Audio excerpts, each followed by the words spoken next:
Hey. What's going on, guys?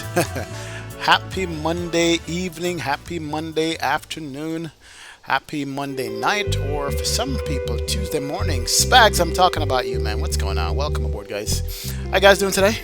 Hope all is well. Hope everybody had a fun weekend. Hope everybody had a great weekend. Mine was awesome. Had an awesome weekend. Just can't even get into it, man. But it was good, though. You guys saw that video that I posted earlier about my takeoff and landing.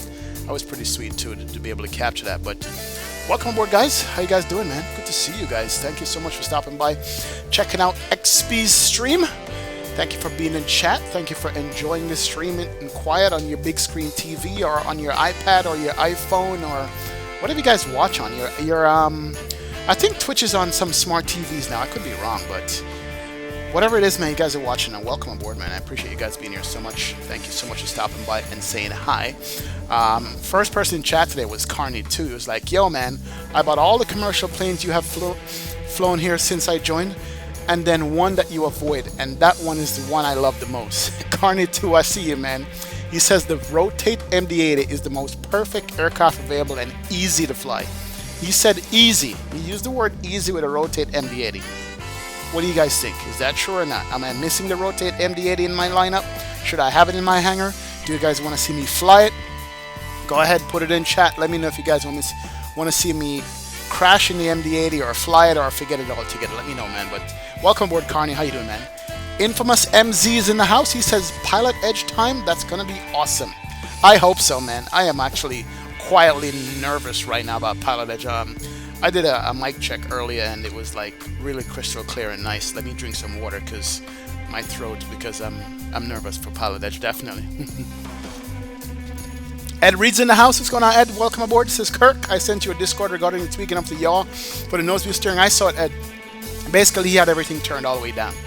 So I'm going to go ahead and do that myself. Turn all the controls all the way to the left, and that should do it, man. Gio, what's up, man? Wagwan, brethren. You're good? Hope all is good, man. Sac passe, man. Welcome, Gio. Captain Hall says hi. What's going on, Captain Hall? Welcome aboard, man. Glad to have you in the stream and chat. Spec Life is like, man, I guess I'm going to miss this stream because I'm going to have to stream myself. You're going to be streaming too, Spec Life? Well, good luck, man. But thanks for stopping in chat. Appreciate that. Jermaine Smith, Wagwan, brethren. You there? What a pre today? I'm going to put it up right now. The pre is from Phoenix up to Seattle. That's where we're going to be going. And it's going to be a long flight. Because it's Pilotedge, I'm giving it a fair shot that if I screw up, I can have time to recover and all this stuff. Didn't want to do a short flight on Pilotedge, so I'm doing a long one here. As you guys might see, it just popped up there. But that's what's going on, man. Jobe, 1990, what's up? Welcome aboard. Says, great song. Like it, Jobe. Good.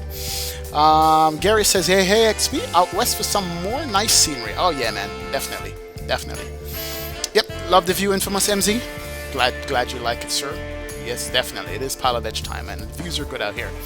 Justin Sizzler's in the house. Hello there, says. 12 Cut Pizza is here. Ron B's in the house. Leo Sticks 86. What's going on, Leo?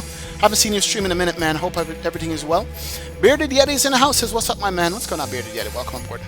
Cockpit X Swiss is here. Hey. What's going on? Spack says, I watch on my Atari.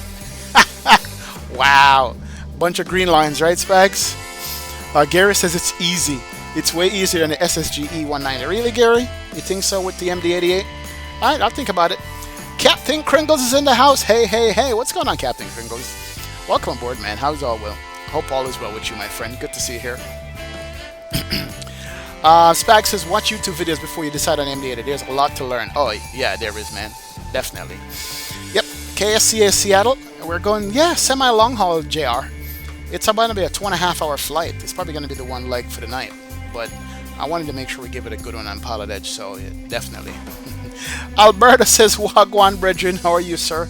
I'm good, Alberta, man. Welcome aboard, man. Definitely good to see you. Lucas Marvizen is here. What's going on, Lucas? Welcome aboard. When do we go back on the VATSIM? Asked Gio. Wow. Gio, we haven't even done Pilotedge yet, man. Let's give it a few days, man. Let's give it a paid for the month subscription, so we'll see. Vess is in the house. What's going on, Vess? Welcome, definitely. Captain Gio says a Caribbean trip is long overdue. And a group flight, too. Alright, man. I know. So many different destinations and sceneries and all that stuff is overdue for this. But anyway, we're sitting here in Phoenix. That's downtown Phoenix. There, I think that's like their Houston Rocket. No, what am I talking about? Some basketball team plays there. Wells Fargo building in the background. Downtown shot. Look at the beautiful skyline. Provided to you, ladies and gentlemen, by Active Sky. Yeah, I'm not doing a commercial for them, but hey, that looks pretty. And I'm rocking the Captain Kringle's Fog Begone tech on the fog issue here in X-Plane, and it's beautiful, Captain Kringles. Thank you so much, appreciate that. Highways running by there. Very nice scenery, just very nice. We got the cloud shadows, so you have like lighting on the mountains in the background, which I love, but you got shadows over the airfield itself. That's it. That's what you're looking at now. With the Pilotedge, you got to make sure that you remember that there's not a lot of traffic at all on Pilotedge, only maybe on weekends. So we should have good ATC coverage all the way over and stuff. You could actually see the ortho cars versus the real the cars from the simulator itself. But anyway, that's it. Let's do this flight, man. We got a lot to talk about here. A couple of video clips I want to show you guys, and then we will land in Seattle. Here's the airplane. We're flying the Alaska 737-900. This is a plane that we avoid altogether at all costs for some reason. It is a good plane. We only flew it once since it came out with the updated whatever. So we're going to be flying it again. Unfortunately, I don't have a ground handling for it. I completely forgot about that. My ground handling window is empty, so I can't show you guys in the ground handling, but we're going to get it done. What's up, dude? Why are you standing in place? Just walking around. So without further ado, man, let's jump in it. You guys are familiar with this airplane. I chose to fly this one also because it is the easiest to fly, and the last thing I want to be worried about while flying on pilot. Maintain 6,000. Rip. Wow. Last thing I want to worry about while flying on Pilotedge, let's do that, is worry about the airplane not doing what I wanted to do. So this is one I'm most familiar with. So let's turn on a couple things here. Let's turn on the lights and come on. We have battery power is already on. Let's go ahead and bring up the EFB here. Let's get the ground services on. GPU can come on. Go home. We'll start the catering there. Let's go ahead and switch to ground mode. There she is. And align the IRSs on this bad boy. Over to nav. Get the alignment process start. Takes about 3 minutes or less. That's not bad. Chimes can come on. Seatbelt sign stays where it is for now. And window heat will leave off. It's fairly hot outside. 38 degrees right now in Phoenix is what we're looking at. So hey, is what it is. But preliminarily, everything looks like it's up and running. We should start the AP. You'll get one fuel pump on only because it's so hot and the packs, I don't want him to die. So let's start that up. Let's go outside, listen to this bad boy fire up and so forth and so on. Yep. There it is right there. Anyway, Wills is on board here. What's up, Goofy? Welcome aboard, sir. Hi, welcome, man. Good to see you. Thanks for joining the chat and the stream. Appreciate it. Lucas Small Vision says, today I'm going my first YouTube video. Any advice? Be calm, Lucas. Just create what you create, man. Do what you do best, and everything will come out all right, my friend. That's my only advice for you, definitely. Captain Gio says, you guys should never told me about ortho. Now I'm spending more time doing them instead of flying. Yep, Gio. Welcome to the ortho bug, man. That's what happens. Once you get ortho, you can never go back. You can't. True, true, true.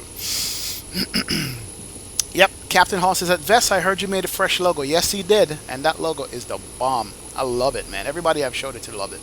Thank you so much, Vest. I appreciate that, definitely. Garrett says, learn startup. Keep her under 30K flight level. Be okay with V speed when climbing out, and the rest is very simple. A lot of Boeing characteristics. There's your advice for you. Oh yeah, Captain Crinkles, the fog begone solved a lot of problems for me, man. Absolutely does. Definitely. Absolutely. Absolutely. Summer 95 is in the house. Says, yo, hi guys, what's going on? Welcome aboard. Anthony Robinson is here. What's going on, Anthony Robinson? Gonzalo de Parada is in the house. Hello, sir. Welcome. Josh M is here. You're new, Josh? Well, welcome to stream and chat, Josh. Appreciate you hanging out with us, man. Absolutely. Spag says, oh no, Aviaman bombed out near the end of his long haul. Are you kidding? Hit high-level winds. No. I was going to join him midstream because I know he's in a long-haul flight. Oh, that's not good. Crap. Gabor Bratowski, what's up, man? Hey, Cap, I'm still waiting for camera presets. You know what? I don't know how to export camera presets to you guys. Maybe somebody can explain to me how to do it, and I'll give you what I got. It's no problem. Claire, what's up? There's a guy on the right walking in the same place. Yes, he is, Claire, definitely. Congrats on 1,800 subs, says Captain Kringles. Oh, thanks a lot, man. I noticed that too. Definitely. Saturn 28 is in the house. Thank you, sir.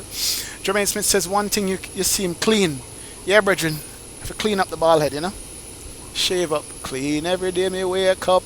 It's all good, man. EM Aviation, what's going on? Welcome aboard. And all you guys. All right. APU seems to be up and available. Let's clear you. Let's bring on the gents. And in order to cool down the cabin, a couple of things has to happen. We have to turn on the APU bleed. Got to turn on packs 1 and 2. Leave the crossbeat for now. So there's a duct pressure. We got to go up here where the temperature is and see what it is. That's the oxygen. The temperature is here. It's 40 degrees in the cabin. So we need to cool you all the way off. We have to remember. We just need to remember to set this back to auto once we get in flight. So that's what we're looking at. We'll check the cabin pressure, cabin temperature later on. But APU is running. Pack is good. We should be able to hear the APU screaming. That's what it sounds like. It's very nice. It's going to be good. Josh says, are you going to get the new Flight Simulator X? Man, that's vaporware by now. Look up the word vaporware. It's a video of what they're supposed to be coming out with. When I see it in the flesh and it's good to go, yeah, we're good, man. But yeah, we'll see. Need some baby oil for the forehead, Gio? Thank you, sir. Appreciate that. All right. APU is good. Let's go ahead and do the alignment into RS position. Over to the FMC, pausing it. K, P, H, X. And we're going to go copy the GPS left, paste that in here. Route is Phoenix to Seattle. So it's a semi-long haul, as somebody says before. 2.5 hour flight, or almost a 3 hour flight, I think. So there we go. That's going to be it. So that is aligned. Actually, that's pretty quick. That's fully aligned already. Wow. Look at that. We can stop the catering, bring on the passengers on this bad boy. Now, here comes the serious part, guys. We are on Pilotedge. Yes, we are. I think this is the one we're working with. We are Alaskan Airlines 633. We got to remember that. Now, Pilotedge takes their stuff very seriously, so there's no screwing around. There's no making mistakes. We don't want to get yelled at or corrected too tough. And the best part about it is that we're going to be using the Navigraph charts for everything. So all the frequencies that are on the charts is what we use to communicate with the controllers for departure, clearance, ground. So we're referring to the charts for everything on this. So we got to be right on the money for this to work out right, and we don't get yelled at or whatever the case may be. So we also have to listen to the ATIS. We have to have that available. We have to have everything run smoothly on Pilotedge to be able to be professional enough to handle their network and do things the right way. So here goes nothing. Before I call it for clearance, let me see if I have the ATIS available. ATIS, here we go. I don't think this is the right ATIS. 127.575. I'll check that and see. I could be wrong. I'm already nervous, man. Let's see if I can get 127.57, 126.757.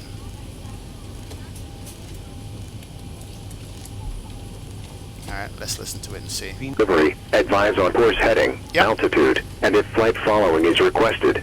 Read back all runway assignments and hold short instructions. Advise on initial contact. You have information, Juliet. Information, Juliet. If it's too loud, let me know, Sky guys. Harbor International Airport. ATIS information, Juliet. 2151 Zulu. Wind 250 at I gotta Niner. take notes, Visibility 10.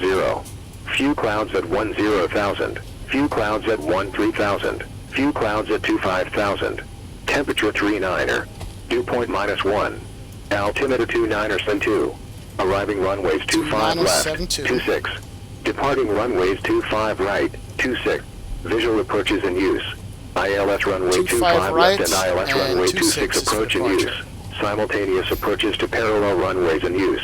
VFR departures, contact, clearance, delivery, advise on course heading, altitude, and if flight following is we got requested. Juliet there. Read back all runway assignments and hold short instructions. Let's set that. Advise on initial contact. You have information, Juliet. It's very important that we have to have that when we talk to the controllers here, or else we're going to get in Phoenix trouble. Sky Harbor International Airport. All right. ATIS information, Juliet.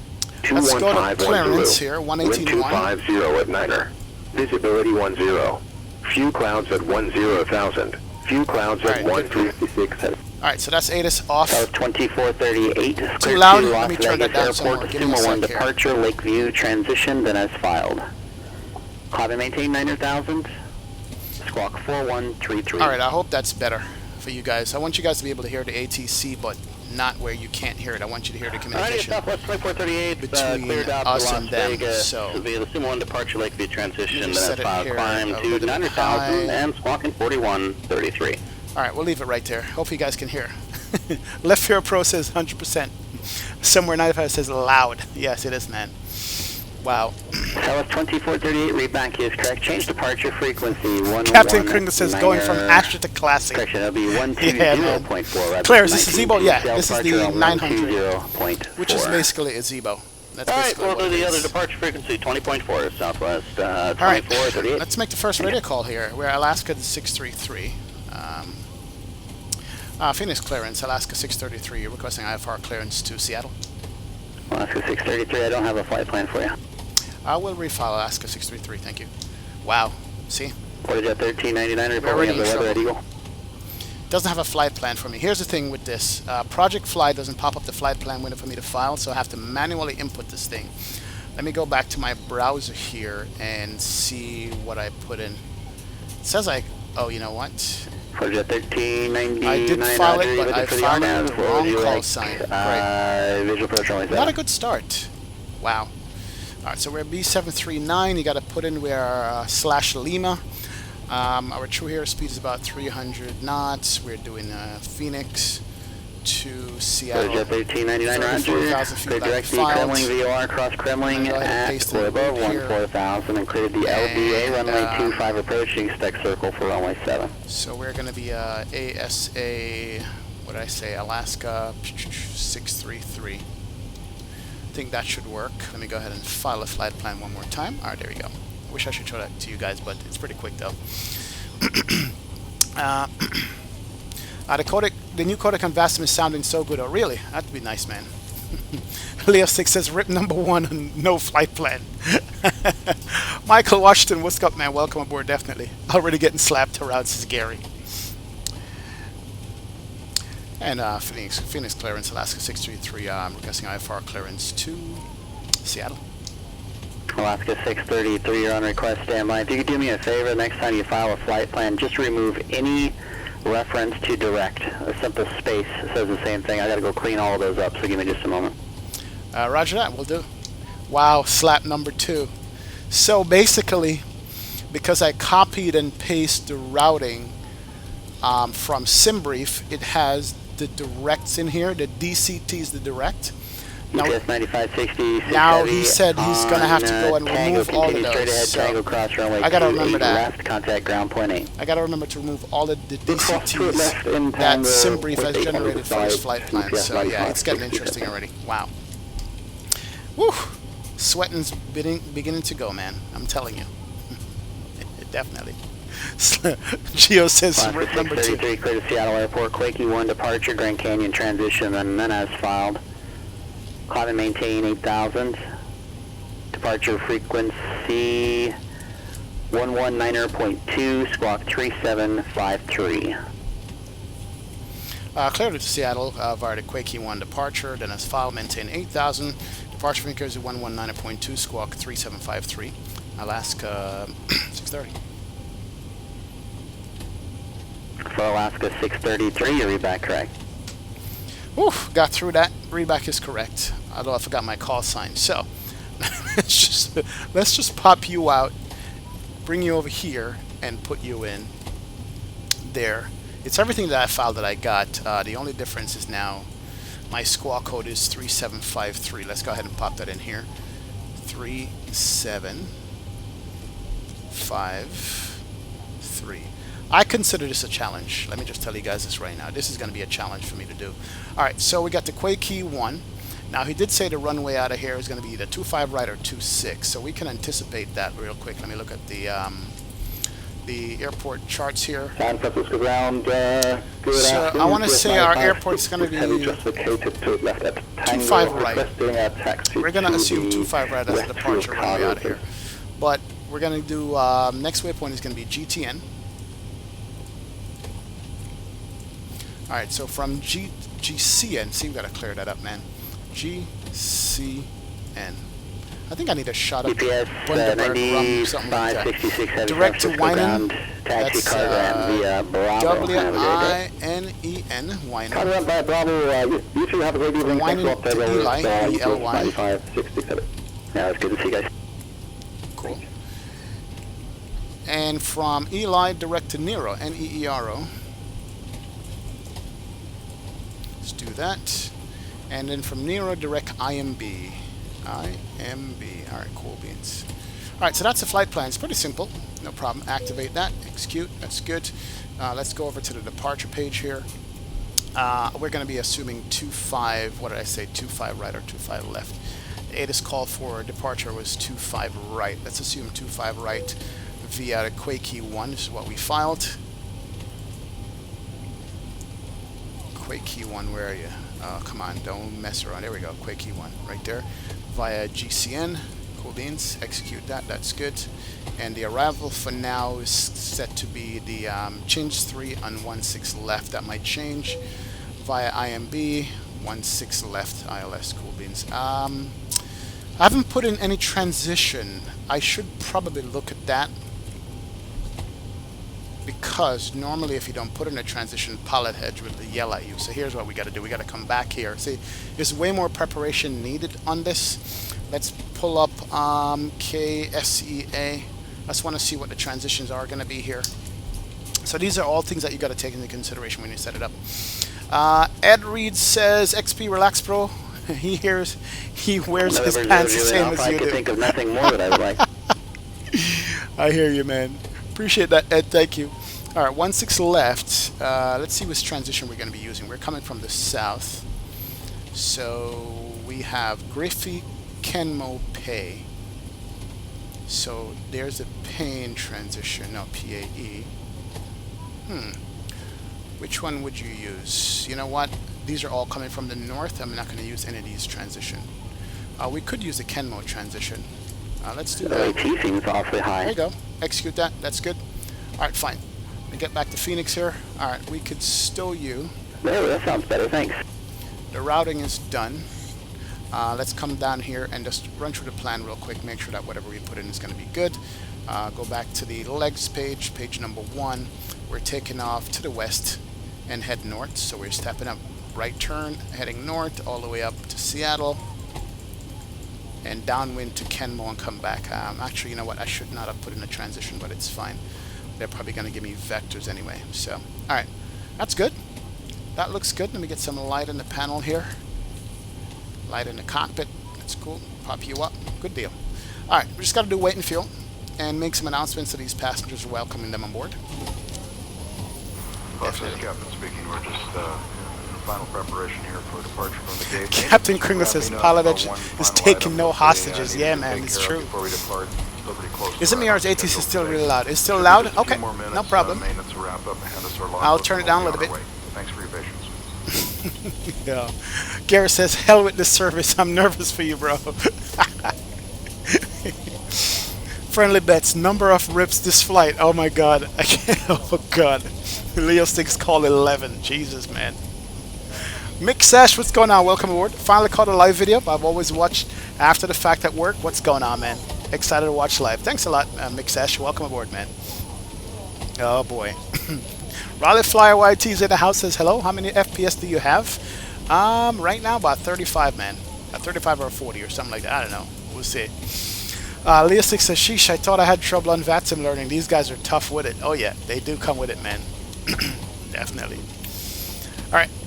What FPS do you consider that is the minimum to fly? 25 FPS. If you get 25, you're good to go, man.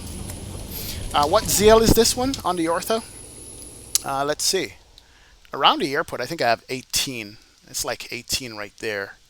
And then it goes down to like 16 or something after that, or 15 or whatever. So it's not bad. Alright, let's finish up. Weight and fuel. Let's look at that. Let's come back to our Avatav charts. Let's go to the fuel section and the requirements. So 182 passengers, payload is 42.1, fuel is 24. So let's go here, 24.0 on the fuel. That's fine. Jeez, what am I doing? All right, and zero fuel weight is 142, payload is 42. So let's go, payload is 42.0. Something is wrong with this measurement on the airplane. We have 133. Actually, so we're a little bit lighter than what we wanted to be, but that's fine. Better lighter and heavier. November 3 Kilo Papa, contact Denver Center 118.57. We'll see you. So weight and fuel is in. That's good. How's the ATC audio, by the way? If it's too loud, still let me know. I'll turn down just a bit. Okay. All right. Let's check the cabin temperature one more time, and then we can start closing up the doors and get out of here. There it is. Cabin temperatures come all the way down to, what's that, 20, 25, about 28 degrees. Still a little bit high, but hey. November 313 Kilo Papa, Denver Center, Roger, Consider Montrose, it's 40 South, degrees Senator outside. 3010. 38 Celsius. That's not bad. Let's go ahead and set up. I need to do something here. Hold on. Let's go U. Control 0. Yeah. All right. Cool. Let's go ahead and just do the inner stuff on there. That's the gross weight. That's in. What's the cost index on this thing? So you want to continue VFR? Cost index is 5. Really? Nah. We're gonna be a cost index. I said cancel. You want to cancel IFR? Yeah. I mean, you can, but it's kind of silly at this point. Cost index is 25. We file for a 340 on the cruise. Project 1399. You contact And Eagle wind Tower is 324 at 119.8. 17, so it's not a bad wind at all. 324/17 on the average wind, going up, and negative 54 Fahrenheit. Come in here, 18,000 transition. Execute U. Go over to outside temp is 38. D rate down to it's hot out, but we'll work with that D rate there. Eagle Tower, Project 13. Flat 5 takeoff. Circle in for runway. CG is 5.34. Wow, no Zebby. All right, that's cool. 5.3 in the CG. Project 1399, Eagle Tower. Have you indicated on the LDA runway 25 approach? So Circle north of the field center, left downwind runway 7. Speed. Wind 080 at 11 gust 16, runway 7, clear to land. Man, this ATC is loud in my ears. I'm not used to Roger, this quality the, at all. Let me turn my LDA thing all the way 25, down. circle in for runway 7, cleared. Gia calls 7 Runway rip on 7. PE. Jesus. Project 13. Just P123 says hello and route to Houston on Peasant Fat Sim right now. Jesus, man. Captain, your head gonna be really shiny if ATC keeps us up, right? I'm gonna be sweating. Let me start wipe some sweat off, man. True. Where's the beer tonight? Yep, I needed a beer tonight. That's what, not water. Jesus. Can't do any beer on Pilotedge, man. Alright, I think we're good to go. Screw this, we got this. Let's do it. We're good. We got one door open still, and cargo doors open. We can close those up. Let's go ahead and close up. And go doors, close, close. We got one forward door. Let's get the ground services. Disconnect GPU, that's fine. Let's call a better pushback. Request pushback. Oh, guess what? We have to make sure that we are not pushing onto a non-movement area. If you guys know what that means, meaning that we're pushing back, not on a taxiway. So let's move make you forward aware there. so you can start planning. My So we're minimum gonna vectoring push back altitude nose right. between Brazo That's the next thing and we gotta where you make want to sure go of.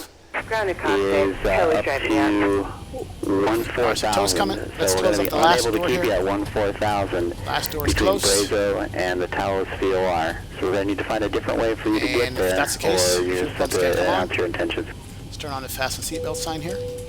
Turn on the electric pumps, and the window heat can start warming up right now. That is good.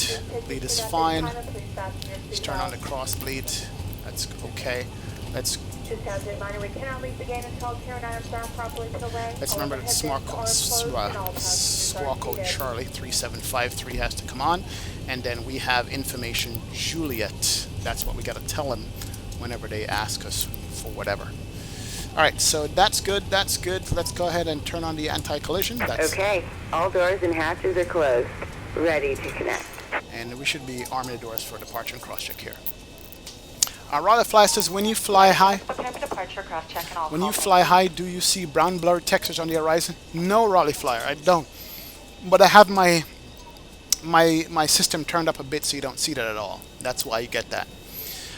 Captain Kern says, do you customize your ortho tiles with different zoom levels, or do you use high ZL Airports IKO? Alright, so what I do, Captain Kringles, I have a base tile, which is like ZL 15 for the entire tile.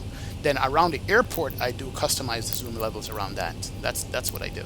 So before I do anything else, the base tile gets customized. So connected. And once the base tile gets customized, then I go ahead and once the base tile gets set, then I go ahead and customize around the airport. I'm just checking here. There's a spot here we got a call from. This line right here, I'm pretty sure is the whole short line.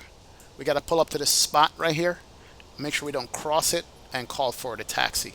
So let's do that without getting yelled at. Alright, so we can turn off the packs. 1, 2, can come off. Cross bleed is on, so here's the bleed pressure going up right there. And everything is set. Let's go ahead and release parking brake. Start the clock over on this side. And we got the anti-collision is on. Doors are set. All doors are closed. Let's do this the right way. Here goes jet bridge. Starting pushback. And we may start engines. And there it goes. Cool beans. We also got to know that the ground frequency too. We got to put that in because we're on clearance right now.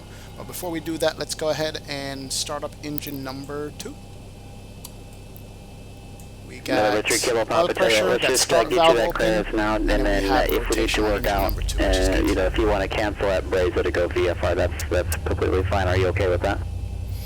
Somewhere 95. I'm still waiting for YouTube to complete that process before you can see a donate button on YouTube. In the meantime, you can hit, there's a link for Streamlabs OBS support channel. Appreciate it, man. Thank you so much. In just a few moments, we'd like you to direct your That's attention all to you the need video right there, but I'm still waiting on YouTube to get their magic done. demonstration on our Boeing 737 But thanks a lot for asking. Appreciate it. Thanks, Thanks, Ed. Appreciate that. Alright, starter cut out there. That's fine. And engine is good. We're going to start up engine number 1. Yeah, it's okay. And start valve should open. We have rotation. There she is. And we should be spinning over. So this is a seat I was sitting on the Southwest Airlines flight coming in from Baltimore yesterday. And it was an awesome seat. Definitely. At 1399, a right turn at Alpha 2, Alpha to the ramp, let's go ahead and give it fuel. Alpha 2, Alpha Looks to like the we got ramp, fuel in the same AMR time. ground, point 8, target 1399. Here we go. Deal. Alright, we're just waiting for starter cut out at engine, the other engine. There it is, starter's cut out. Engine should be available here. Once it's stabilized at 20%, we know that engine is good, then we can flip over the gens and stuff. So, coming up to 20, that's gonna be fine. CJ Hollister is in the house. What up, man? What's going on, bro? I'm on Pilotedge, bro, and I'm already sweating, man. Alright, let's throw the gens. 1, 2. Yaw damper. Pitot heat. Turn off the bleed, turn on back the Operation packs. complete. Go ahead and set the parking brake. Parking brake Deliver is set. 3 Kilo Papa. The lowest we can get you would be 34,000 can go on here. 1,000, but for direction of flight, we There it is. prefer to keep you at 1,3. Is there a Let's reason to go APU lower? cool down for now. And let's go continuous here. Good deal. Let's go flight director 1 and 2. LNAV and VNAV can be armed. That's fine. Let's go RTO here. Yeah, after let's go Dove Creek, flat we can 5. get you a little bit lower for a while. Yeah, it's kind of one of the hard things with flying in the mountains. Alright, so flaps coming out right there. Are you IMC or VNC? Our leading edge is out. Heads up, And there's always the rear option of flaps should be canceling coming out. IFR and descending. Good deal. And we can do flight control check here. We're going to go right, Helm back, disconnected and left, bypass bin has forwards, been removed. Hand signal on the left. and We'll rudder see you will next check here time in a and have sec. fun up there. Alright, and let's go rudder right and rudder left. So flight controls check, we can turn off the system page. Good deal. Here we go. Awesome. Couple things we got to do here though, with the radios and all that stuff we got to set up ahead of time to Not make sure that we're quite. going to be okay, man. It's a That's what's mocha. going to need to happen. Bruno Tellerica's in the house. What's going on, Bruno? I've missed the flight, man. You're good. You made it just in time. You're boarded and you'll be going to be all right. We can pull forward to the holding point. Let's see what holding point that's going to be. Also, we need to know that's clearance. We're on ground. Which side are we on? We're on the north side, I would say. Okay, I hope so. So let's go to ground north, 119.75. CJ, you're used to this, man. You're used to Pilotedge. I'm not, bro. I haven't done it in so long. I already have 2 rips on this. That's ground. We can also queue up the tower. 425 left and right is 120.9. We'll queue that up to 120.9. Good deal. All right. So we got tower queued up. We got ground queued up. I don't hear him, but we'll assume that he's going to be okay. Let's pull forward to this holding point at Terminal 3. Holding point is going to be there. So let's go ahead and release that. We can roll the trucks. Let's check our flight controls there. And let's give it some juice.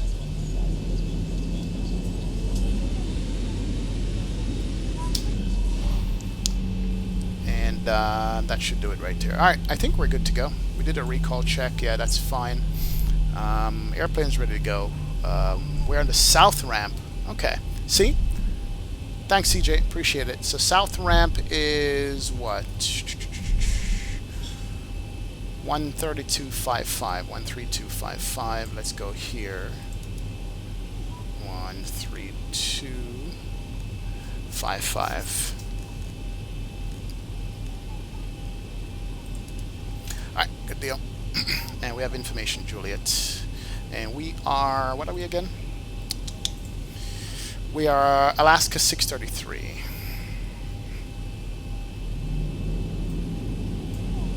Alaska 633. Terminal, where are we? Terminal 2. Ground, good afternoon. Alaska 2438, coming up on spot 88, taxi November. So there's no spot here at all that we can call out. 2438, Seattle ground, runway 16 left, taxi via Bravo. Wait a minute, am I on the taxiway? 16 left via Bravo, Southwest 2438. I hope this wasn't a taxiway, I don't think so. Oh crap. And Phoenix ground. Alaska 633 with information, Juliet, ready for taxi. Terminal 2. Alaska 630. Alaska 633, Phoenix ground, runway 25 right, taxi via Delta and Romeo. 25 right via Delta, Romeo, Alaska 633. So Delta is the first taxiway here, Romeo is all the way to the end. Alright, cool beans. Alright, we're good. Didn't get yelled at again, so we're good to go, man. Good to go. Alright, let's do this. No traffic. We're squawk mode Charlie, except for this guy who wants to kill us with the baggage. It's all good. And this is the taxiway Delta. Yeah, that's the first taxiway beside the terminal. We're going to take it all the way to the end. And then we can verify that it's Delta if we look at the sign. It says Delta 6 right there. So that's what we're going to be doing. Oh yeah.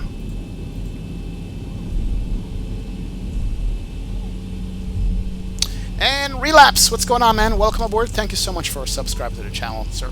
Appreciate it. Welcome to one of my live streams, man. Thanks for joining the channel and hitting that like button and the sub button. Thank you, sir. Alright, we gotta be real gentle with this rudder pedal here. Alright, I think we're good. I think we can relax for a few minutes here without sweating. A couple things that we did need to do is turn on the taxi light and turn off the APU. So APU can come off. Alright.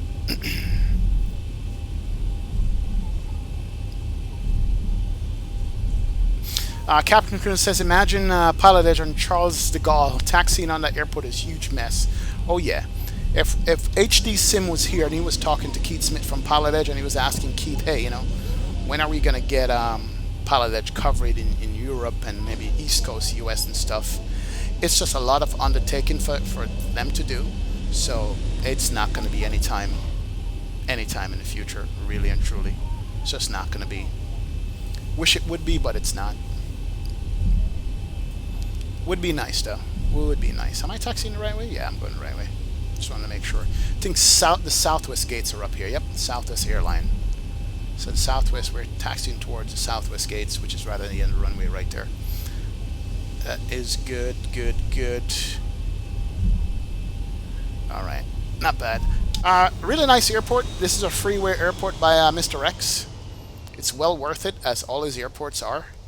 I mean, everything is, even the construction site here, where they're working on a new terminal, is in the damn scenery. Look at that. Got the construction site where they're building a terminal. There's dirt in the construction site. Come on, Mr. X, really? Doing it that good? Oh, yeah. He's that awesome. I'm going to turn on the terrain radar. Can't come on. That's fine. We're going to extend the range over here to... We shouldn't see any weather at all. Shouldn't is the word. I think there might be some. We can look at active sky later on and see if there's going to be any weather that we need to worry about, but shouldn't get any weather at all going on. Chicago Trucker's in the house. What's going on, Chicago Trucker? Good afternoon, sir. Welcome, welcome. Flight Sim Mega is here. What's going on, Flight Sim Mega? Welcome aboard, man. Oh, yeah. Definitely. Yep, Spag said it won't happen with Pilotedge. Too much infrastructure to set up. Yeah, man, that's true. Wagwan, bro. Nicholas Gaming is in the house. What's going on, Nicholas? Good to see you, man. Haven't seen you in a minute. Welcome to the chat and stream, my friend. Welcome, welcome, welcome, Nicholas. Alright, so now we're up on the Southwest gates. I was in Baltimore yesterday, man. On a Sunday, Baltimore airport is so busy. There's one takeoff every 30 seconds, it felt like. I was just watching the traffic going. I almost thought about live streaming from the terminal and showing you guys what was going on in Baltimore at the Southwest gates, you know, but I was like, didn't have a good spot to show you guys really, but there's one airplane landing and taking off every 10 seconds on the different runways. I'm sure you guys saw the video that I posted earlier today with the live takeoff and stuff, and I'll probably play a little bit of it again on stream here for those who haven't seen it, but it was pretty cool. Pretty nice shot. I didn't get to shoot it in the portrait format that I'm used to. Not portrait, in landscape format, but I said, you know what the hell, I'll show you guys this video anyway. And that's what I did. I haven't looked in the cabin. Oh, there's nobody in the cabin, really? Oh, wait a minute. I think almost past it. Yep. Seattle Tower, Southwest 2438, approaching 16 left, ready to go when you are. Alright, so we need to switch over here. He didn't tell me to go to the tower. 2438, Seattle Tower, I'm always ready, runway 16 left, cleared for takeoff, wind calm. Alright, now he didn't... 16 left, clear for takeoff, Alaska, or excuse me, Southwest 2438. He didn't ask me to switch over to tower, I'm still on ground. So let's see if he asked me to switch to tower here, because I'm about to go hold short at this area.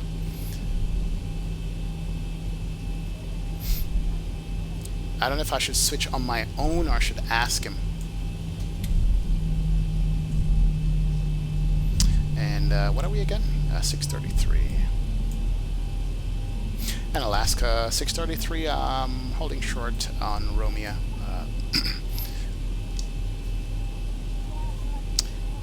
And that was for Phoenix ground, Alaska 633, hold short on Romeo here.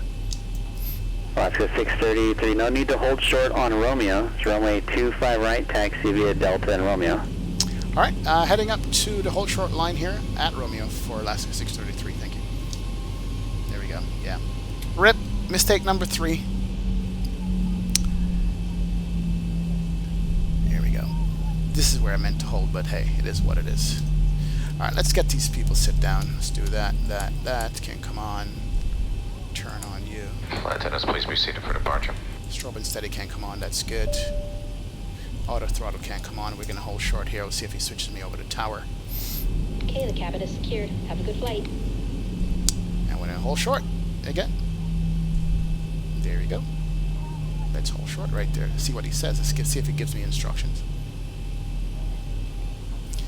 And what was my departure frequency? We need to type that in here. Departure was 119.2. And Alaska 633 holding short, runway 25 right.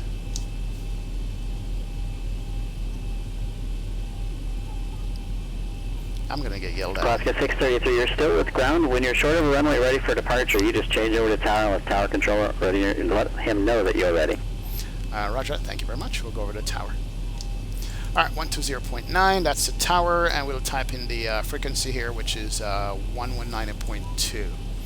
119.2. See, learn all the bad habits on VATSIM. Try to bring over the Pilotedge, you're going to get ripped. Left and right, there we go. And Phoenix Tower, Alaska 633, holding short 25 right, ready to go.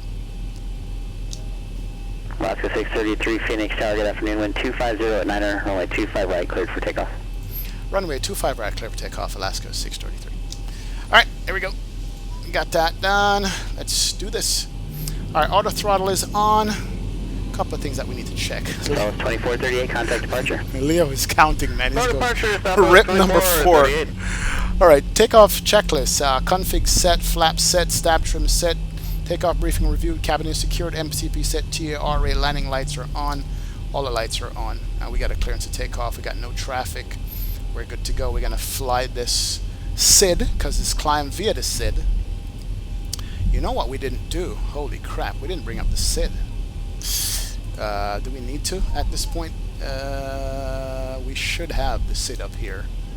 I'm going to roll it here. Departure SID was... That was 2438, Seattle departure, radar contact, climb and maintain 15,000. Alright, you know what? Let's not screw around. Alright, we messed up already. Let's do this. 40% on the throttle. Bring him up.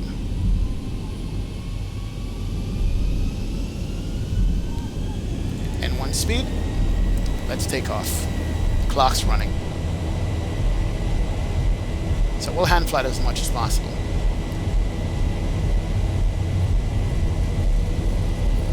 Alright, airspeed's alive. 80 knots. 80 knots checked.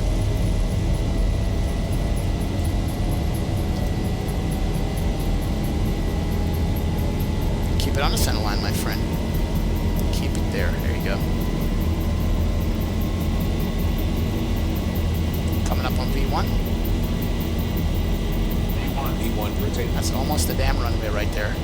Alright, gently bring the nose up. Positive brake. And gears can come up. Oh, look at that, look at that. She flies nicely.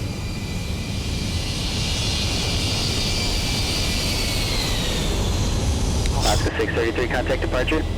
Over to departure, Alaska 633. Number 313 Kilo Papa, descend maintain 11,000. Alright, I got a little windy out here, wow. Wow, wow, we are windy. Damn. Wow, look at downtown. Turbulence though. And departure Alaska 633, 2,300 for 5,000. Alaska 633, Phoenix departure, radar contact, climb and maintain flight level 210. Going up to flight level 210, Alaska 633. 210. Alright, that's cool. Alright, we're still hand flying this thing, and it's bumpy as hell. Wow. It is hot, and we're not climbing. We're barely climbing here. Wow. That's cool. It's alright. We'll deal with it.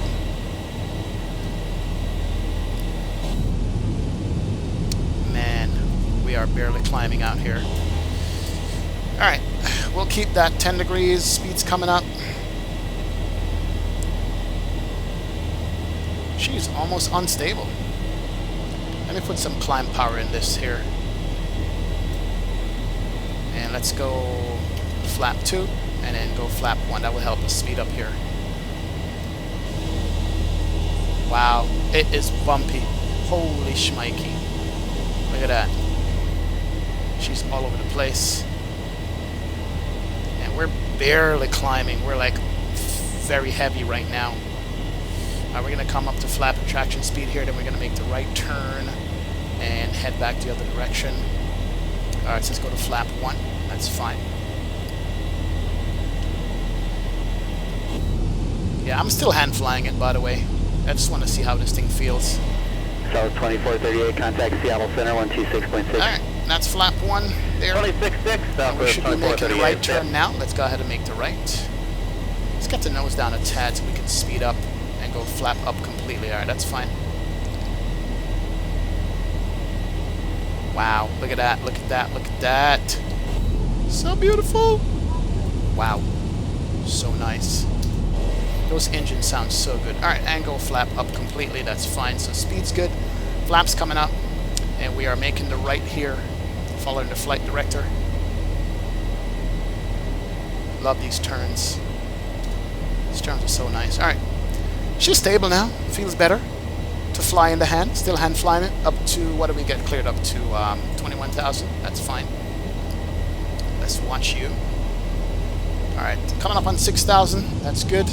So basically going to go around these mountains. Here's downtown and here's the airport right there. 2438 Seattle Center, climb maintain So that's not bad. 230. Not a bad flight. Alright, let's watch this, get to nose down so you can speed up, trim it out a little bit. It's actually fun to hand fly. Doing a CJ Hollister right now and flying this bad boy out of here. Alright, get the trim back up, keep it steady, and get the climb going.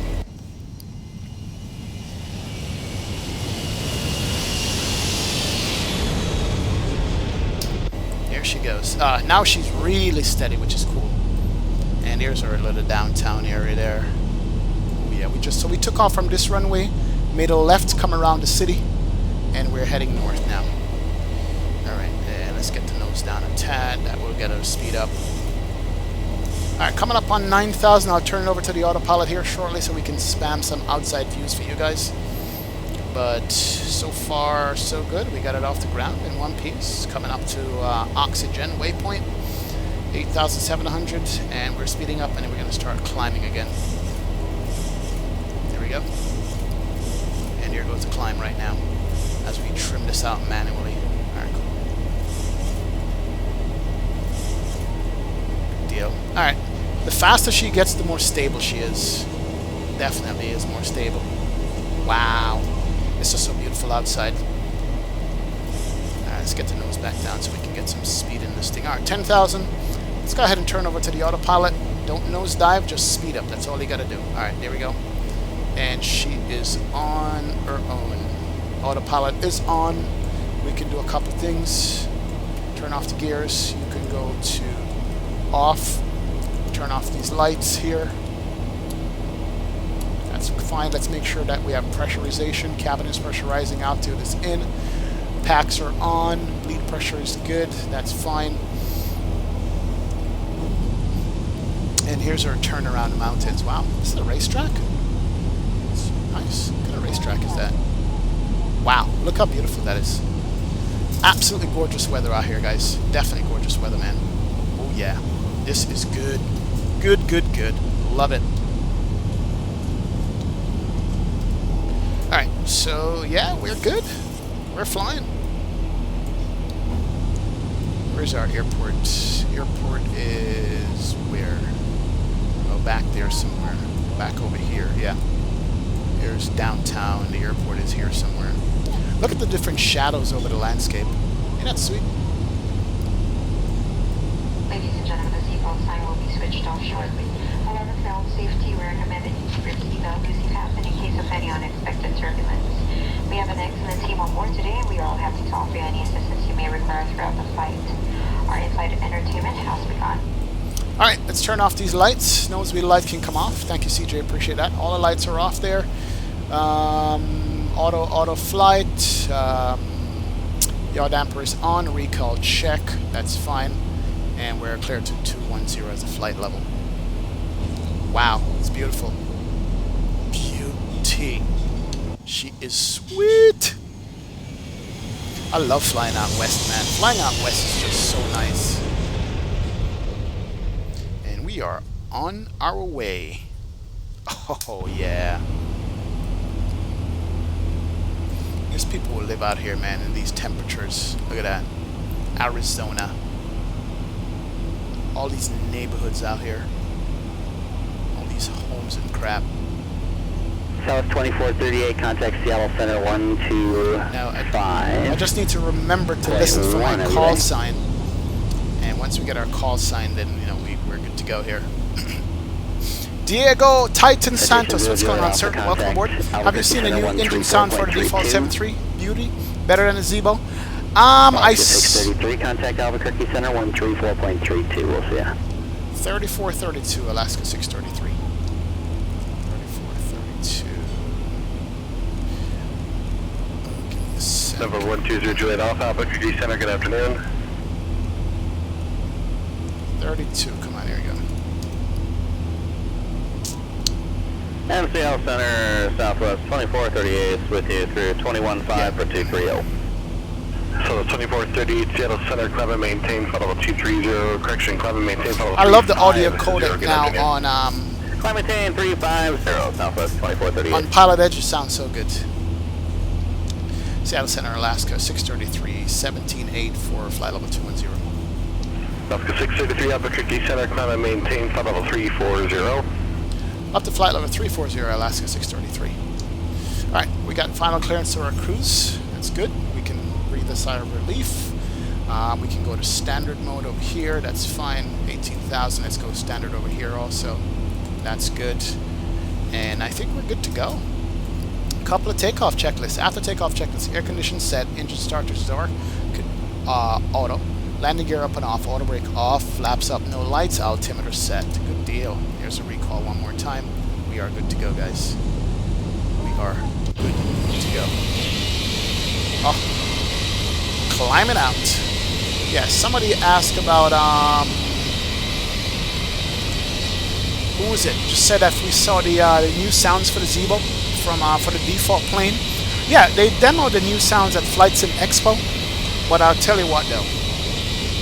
They're still not. It is FMOD sound that they're doing, which Zebo was doing a long time ago. Is it better than the FMOD that we have for the Zebo? The new default sounds that X-Wing came out with? I'm not sure if it is. I gotta go back and listen again though.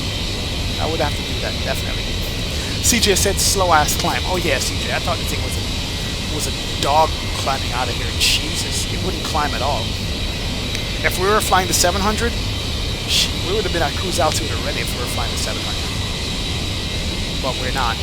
We're flying the biggest plane the 73 makes, which is the 900. The thing is heavy with the same damn engines. So that's what we're looking at. Yeah, it is hot as hell in Phoenix, man. No wonder the airplane is doing. I should not have derated this thing at all. Yeah, we're coming up to clouds. Here she goes, making that turn. Alright, not a problem. But it is hot though.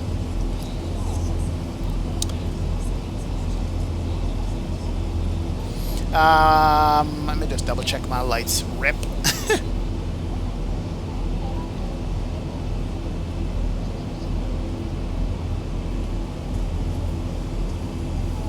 Captain Hall says, I know you're sick of all this FS 2020 talk, but did you see Jeff's 1.5 hour breakdown? Super informative. Alright, I'll watch it. I'll watch it, man, but I call all these things vaporware, just like I call, Smooth Skies Captain. My damn tablet died while watching so on my dinky mobile wall.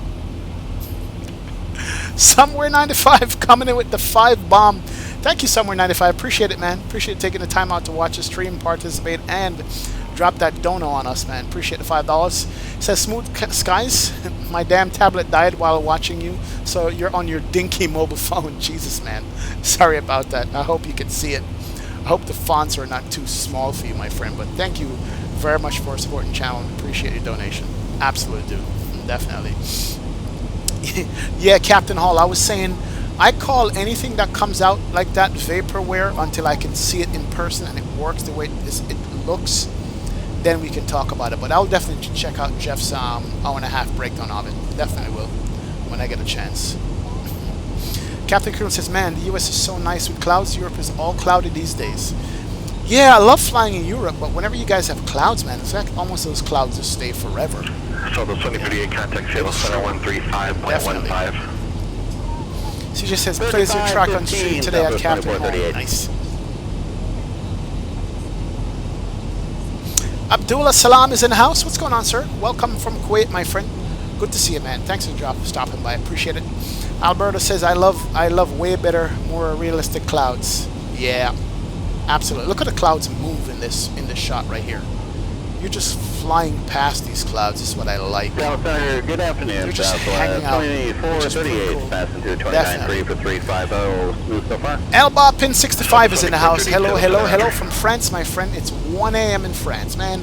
Thank you so much for staying up and watching the stream. Appreciate it. Welcome aboard, Elba Pin. Good to see you, sir. Definitely.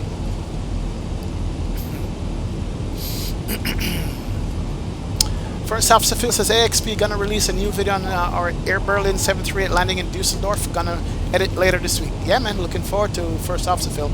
You know your videos are nice, cinematics, definitely. True. Yep, and Jeff Faviano did reach 1 million subs. Yes, he did. I watched his 1 million sub video today, and it was pretty cool just to see him run through the different stages of when he started streaming with no beard and then now with full beard. That was pretty nice to look at. It really was. Yeah, I did see Jeff 1 million video. It was pretty cool. Absolutely pretty cool.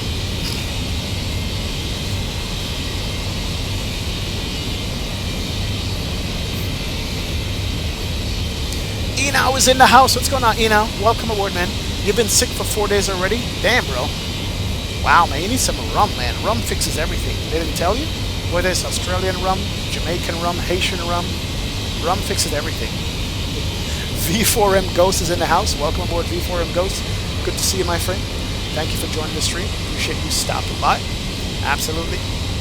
Onyx Castro is here. What's going on, Onyx? Welcome aboard. Yeah, Gio. 1 million. Absolute awesome.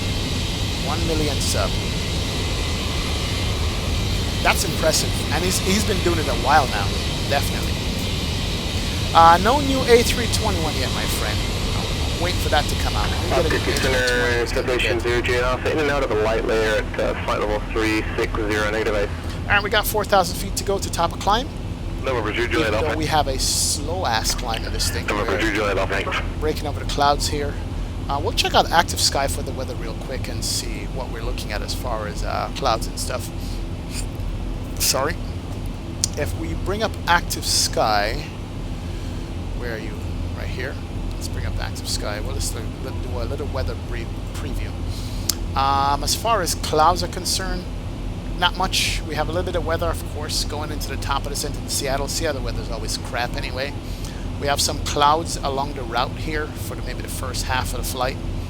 There is some convective signet here. I can't even read them right now. The areas of red, maybe turbulence or something. I should be able to read these, but I can't decipher these things.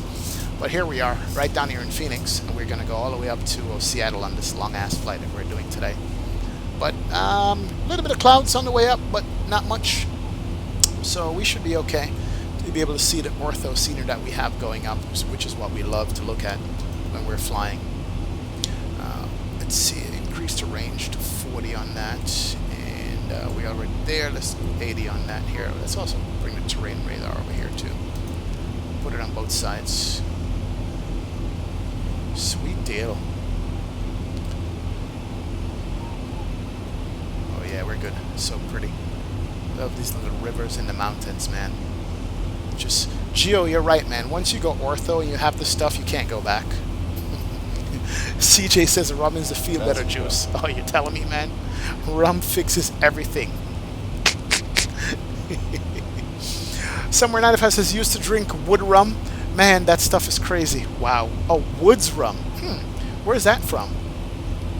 Jermaine says rum and lime are lime and honey. Yep. Rum, lime, and honey, man. That kills everything. Passion Simulation. What's going on, man? What's this beautiful cloud? SkyMax Pro? Hell no, man.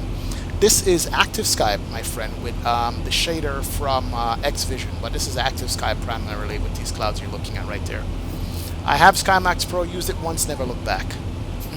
Captain Kringle says Jägermeister fixes sickness as well. Yep, Jägermeister does fix sickness. True.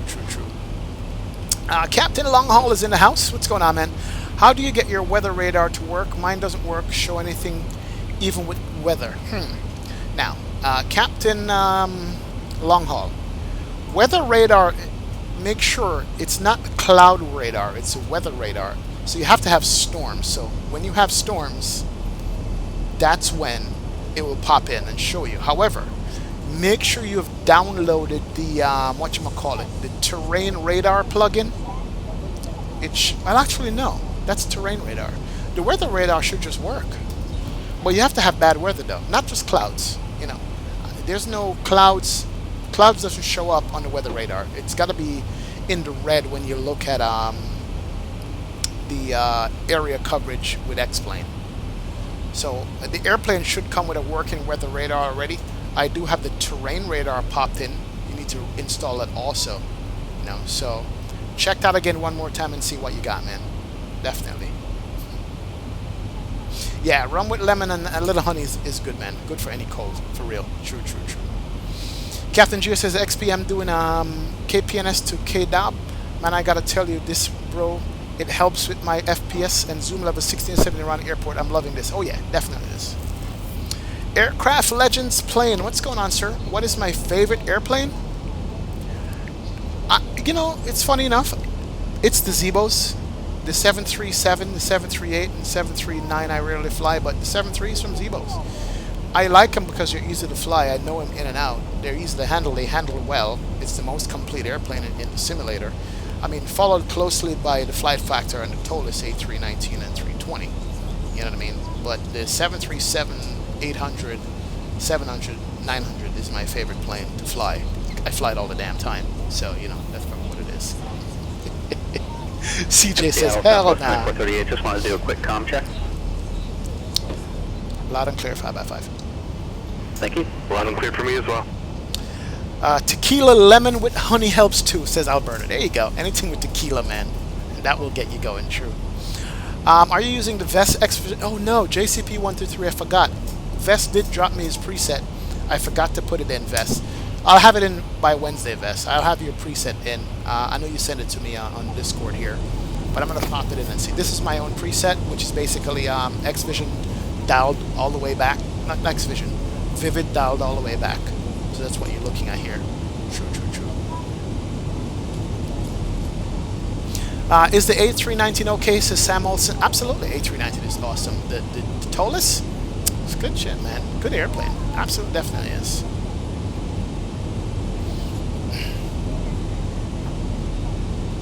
HD Sim is in the house. Speak of the man. I just called your name, HD.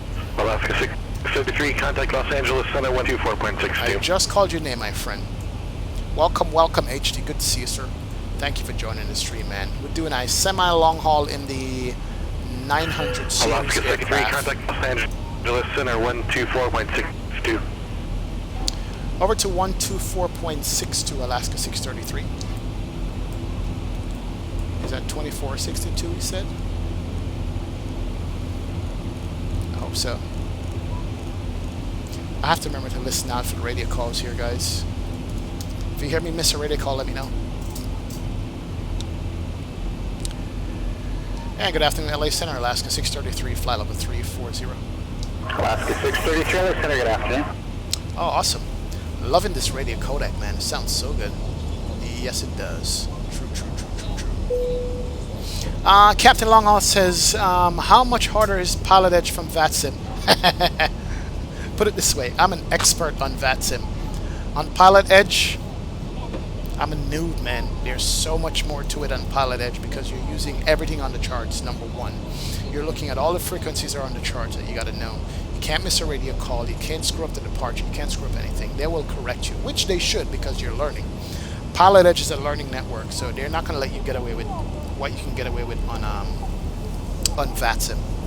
So you can do it though. Don't get me wrong. I'm not trying to scare you off, but if you want to learn to do this thing professionally, this is what you got to practice. You know, the more you do it, the better you get at it. The more you know the procedures and stuff, and that's what would work for you. But yeah, it is to the book, even more so than in real life. Some people have said, definitely. Oh, JC Sam here says from the landing a few days ago. We'll see, man. We'll see if we do better with this landing. Definitely. The landing a few days ago was oomph. Caden Fontaine is in the house. What's going on, sir? How do you know when you start your descent? Couple of ways, Caden. In the Boeing, it will give you a top of descent marker. It says TD right there. Also, if you go to the descent page, it tells you how far away you are from descent. Right now it says to top of descent 799 nautical miles. Okay, so it tells you how far you got to go to the top of descent. So there's a couple of different ways in the Boeing. In the Airbus, it says TD right here with the time and distance beside it. Boeing doesn't show you a top of descent in the FMC. So that's how you know when the top of descent is. Once you put in 243 Las Vegas clearance, good afternoon, you clear to the Phoenix. once you put in your flight plan properly, it will show departure, you. then a smile, climb That's via on the the big bid jets. squawk 2033. CJ, you want to use the VES preset? VES, if you don't mind, man. If you could throw it up in the Discord for everybody to grab, if it's okay with you, let him have it. It's good. Gio says I'm not ready for Pilotedge yet. I understand, man. Definitely. Long haul captain say, okay, Pilotedge, here I come. There you go, long haul captain. That's the spirit, man. That's the spirit. Definitely. That is the spirit. Pilotedge is a great learning curve. Oh yeah, it really does. HG Sim says, hey, didn't miss SkyMax Pro, bro. I just started to rock their latest update, and it's not bad, but it's not active sky. But it will do for now. Yeah, I don't want to fly in a cloud box, man. So.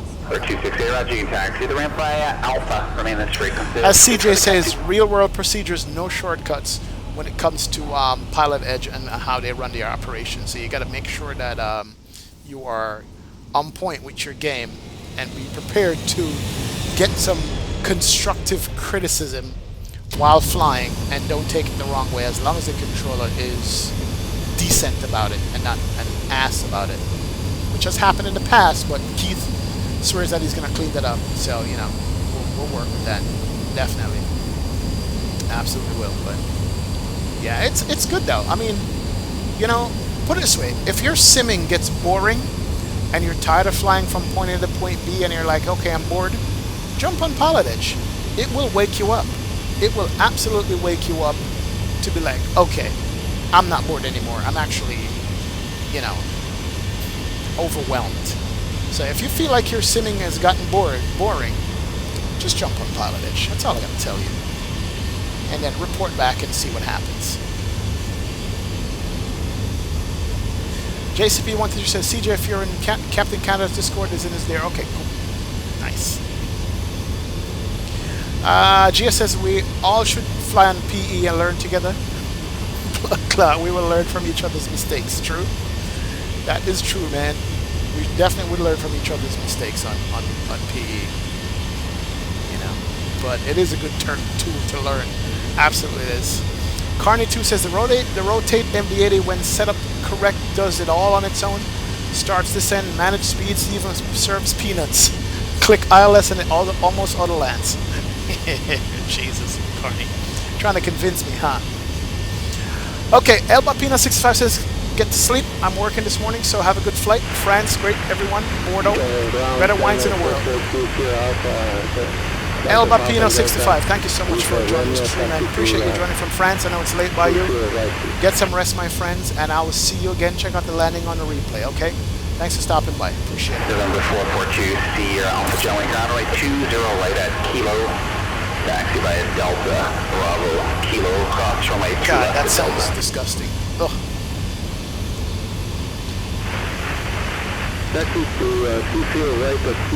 Listen to that, guys. Listen to that right there. That's confirmed, it's crossed at 20 right at Delta. What you're listening to right there, that is the distance that the aircraft is away, and so it picks up really, really bad. So it's a cool feature that Pilotedge instituted recently, where you're trying to pick up a faraway tower or ground or whatever, and it's just very distorted. So it's pretty good though. Happens with the ADAS too. Bearded Yeti says XP. The PDF for VES is updated. Presets is in Captain Canada's Discord. All right, we'll grab it. Bearded Yeti. Thank you. Ground Point Nana says XP. Since Captain Canada is flying on PE this month, we should fly with him one day. Not a bad idea. The only problem is that the hours that he covers, I'm usually at work, man. That's the only reason why I wouldn't be able to do it. But it would be nice though. Definitely would be nice. Captain Kringle says, I wonder if Flight XSM would get you're above clearance, go to Las Vegas Airport, then I-3, departure, Daggett, transition, then I filed. Wow. Maintain 4,000. Departure frequency 134.2, squawk 2323. I wonder if the volume control works in this. Clear to Las Vegas, then I-3, departure, DAG transition. Nope. 4,000. Doesn't work. It's fine. 134.2, squawk 2323, H500. 5 TSG, read back trip. Number 915 Tango Bravo, connect to approach 119.2. Wow, that sounds gravelly. So Captain Kringle says, I wonder if flight like the sim would get yelled at on PE. Who have I seen fly it? Not fly it in the sim, Black Box I've seen flying on PE, and he's a real world pilot, and not yelled at, but corrected. I've seen it before, man. True, true, true. 915 Tango Bravo to Cal Church. 1 altimeter 293 and sorry, the last part of the transmission about the approach. Is the descent same for the MD-80? I don't have the MD-80 Canadian. So I don't know, man. Somebody's trying to convince me to get it so I can show you guys. No approach request. See. Rip audio quality, right? True, true. Got it in the third try. You can expect a localized RLA-27 approach. Todd Stimson, what's going on, sir? Welcome aboard, my friend. Good to see you, man. You're not late. You're right in the middle, man. You made the flight just in time, so you're good to go. Todd, welcome aboard, my friend. Good to see you.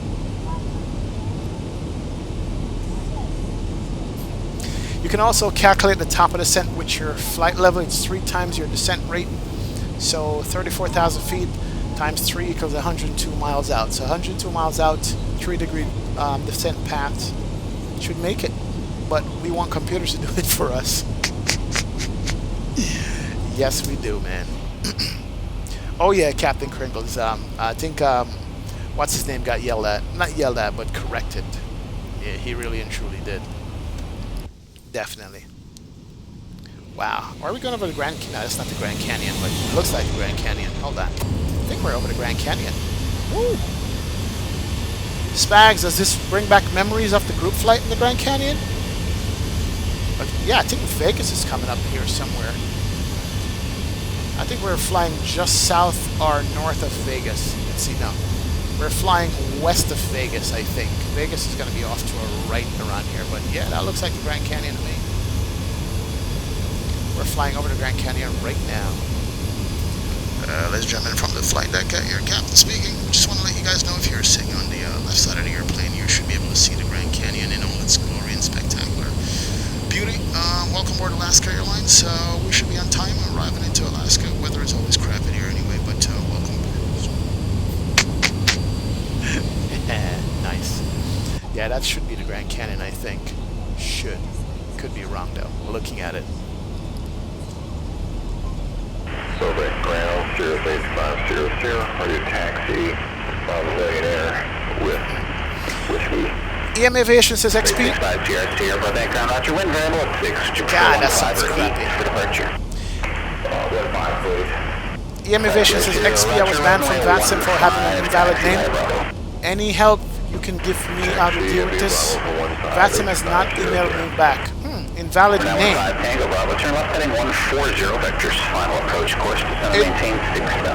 VATSIM does require a real name. Like, my name is on VATSIM. You know, if you ever look at me flying, it is there. And General William Brown, November 8th. So, but I'm not sure. But you just email them and say, hey, you know, I made a mistake. Can you correct this for me so I can get reinstated on VATSIM and see what they say? You know, it shouldn't be too hard. Just send a proper email over to them and see what they say, my friend. That's what I would recommend for you. Just send over a proper email to them and see what they say. That would be good. Canadian, you're flying into Seattle. Nice, man. Antonio Clark says, what do you do for work? I am a technician by trade, my friend. Let's put it that way. I do technician stuff in my work life.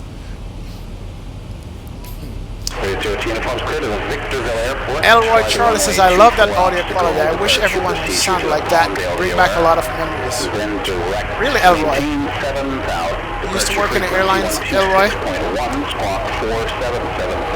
Yep, it sounds real from far away. That's good to know, man. I was telling somebody the other day that a lot of people who sim actually are ex-pilots, ex-captains, not just enthusiasts who have never flown in real life before. So I guess you're a long-time pilot or something. Well, welcome aboard, Elroy. Good to see you, man. Thanks for joining the stream. Appreciate it. Captain Kringle says, what was the stream you crashed into the Grand Canyon? That was the Grand Canyon group flight, Captain Kringles. That was a group flight. We were flying like really low in the canyons, and it didn't work out too well. At one point, it didn't work out too well. We became mountain meat, as CJ says. Jesus, yes, we did. Garrett says, XP, are you using Swift client while on Pilotedge? No. Pilotedge has its own client. As a matter of fact, you can download the CSLs of Pilotedge, and it will... It's like 10 gigabytes. It's 3 gigs compressed. It's 10 gigs of CSL package they have. I didn't download it yet for Pilotedge. I'm going to go ahead and do it once the streaming is over. But I want to get it over with. But no, Swift client is only for VRAM. Pilotedge has its own client and its own codec and everything like that, and it's pretty good. They've had ground clamping to keep everybody on the same level since they came out. It's pretty good. So that's what it is. VRAM are bad for not replying. Yeah, it's free, man. That's why, as Bearded Yeti says. Anthony Clark says, that's good. I'm an airdrome fire officer. Really? Wow. So you fight aircraft fires and stuff, man. I always like to look at those training mock-up airplanes they have on the airdrome field that you guys go and practice on. Oh, Elroy, you're Air Force? Nice. Welcome aboard, Elroy. Appreciate it, man. Captain Kring says, I remember it was epic. Yes, it was. Went the wrong way down a dead end. Didn't work out too loud. ATC is very loud. Okay, let me turn it down a little bit. I know it's harsh because of the sector that I'm in and how far away I am. American 342 Las Vegas, ground like 26 right taxi by that Charlie. ATC a little bit. Charlie, American 343. Man, this is almost down to 20. It's almost down to half here. All right, it's down. ATC is down. Tango Bravo, just going to maintain 5,000. I wanted you guys to hear it, but not to where it's going to kill you guys. Can you use the CSL models from Pilotedge for Swift? That's a good question, Leo. I doubt it.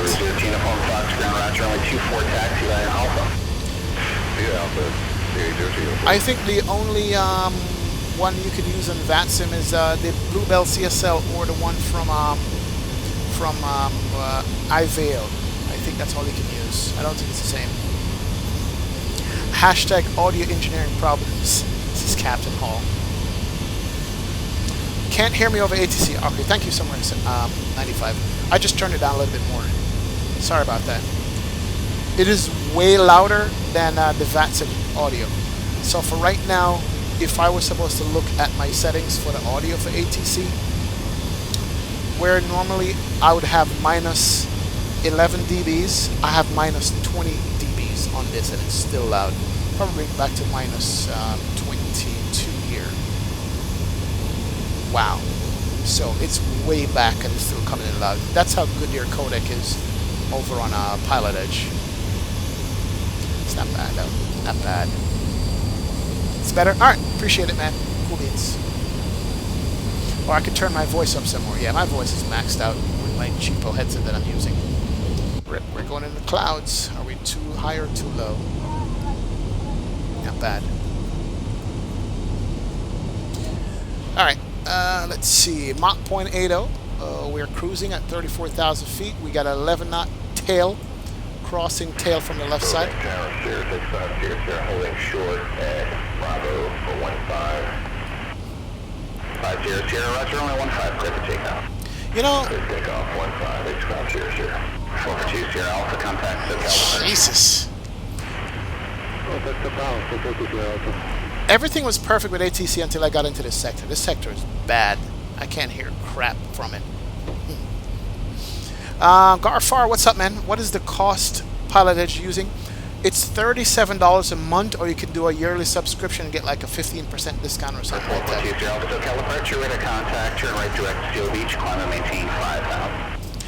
Hey, David Seaberger, what's going on, sir? Welcome aboard, man. Welcome to the stream. Welcome to chat. Appreciate you stopping by. Good to see you, man, hanging out with us. Why do we hear ground movement on ATC? Is that normal for center? Yeah, on Pilotedge, you will do that if you have one guy covering all the different sectors. So that's basically what you're hearing. When they have a Pilotedge event, you get the different sectors where you won't hear that. But it kind of figures though, because I'm in LA Center, I think, and in LA Center it's the busiest airspace. Once we get to like Seattle Center, Alaska 633, connect Salt Lake City Center 128.72. Good day. 2872. Good day, Alaska 633. 2872. Should sound better now. What was that, Tess? That was Salt Lake Center. He wants me to go to. 5 Sierra connect to Cal departure. Let's go to Salt Lake. No, Alaska contact Center 180. 2462 Alpha, good night. Oh, it's the same guy. Great. And good evening, Salt Lake Center, Alaska 633, flight level 340. 365, Sierra 63, Cal departure, ready to contact, climb to maintain 1000, altimeter 2980. Why am I hearing two frequencies here? Looks like a Tower American 343, holding short 26 right, ready for departure. Hold on, 120. something is wrong here. And Salt Lake Center, radio check. No, Alaska 73 second. Alaska 633, checking in, flight level 340. Alaska 633, Salt Lake City Center, loud and clear now, and roger. Perfect. Alright, so we had like two frequencies going there. So we had to switch over on radio. Didn't realize that. Alright, so we're good. Our PE professional controllers, some of them are somewhere 95. Some of them are professional controllers or retired controllers. Keith did tell us that when HD Sim questioned him at Flight Sim Expo. So we do have some real world controllers here. Wow. Look at that over there. We're just skirting through that. We can see it right behind the clouds. X-Plane is so nice for stuff like that. Look at that, man. But not all of them, as Bearded Yeti says. That's the BSS sound pack for a Paladin, says CJ. Jesus. Alright, Kaden, I see you, man. Thanks for stopping by. Appreciate it. Appreciate it, my friend. Thank you for stopping by with us. This wing view reminds me that I wanted to show you guys, if you guys haven't seen the video yet, of the raw footage of the takeoff out of Baltimore. Let me see if I can pull that up for you guys here and run it real quick. I didn't get to shoot it in the normal landscape mode that I usually do. I had to shoot it in portrait mode, which I don't really like, but the way the window was situated where I was sitting, I couldn't get a good shot of it, but it looked like it came out good anyway. You guys liked it, so I'm going to go ahead and pop it in here real quick. I'm trying to pull it up right now so I can show you guys this. Let's see, where are you?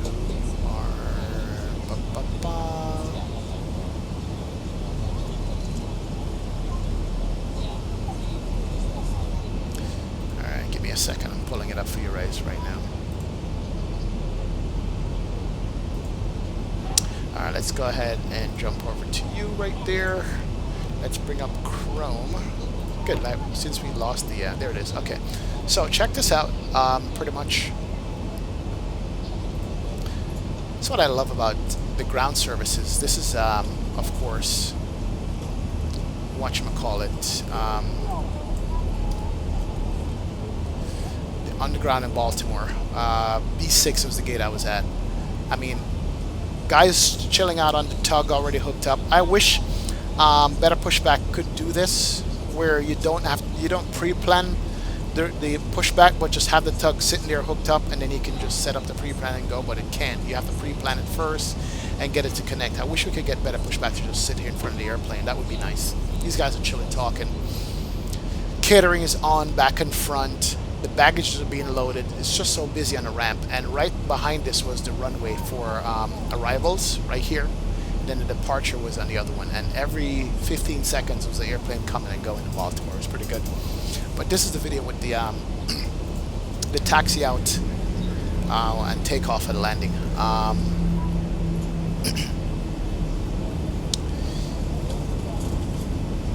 Give me a second here. Let me just center that. There we go. That's what I wanted to do. Perfect. There we go. Yeah. Yeah, I caught this on my cell phone. I wish I could do would have been able to do it in landscape mode, but it didn't. Look at the sky colors there. The phone picked up so nice. But the sound on this thing in real life is just so nice, man. I'm just sitting here taking it and going, man, we're spoiled with X-Plane as far as sounds and views are concerned, but I managed to set up my favorite wing view to capture that departure. It was awesome. The spool up of the engine was nice. Everything was just beautiful with this. It was just pretty good. Definitely was. Listen to that engine spool up right there.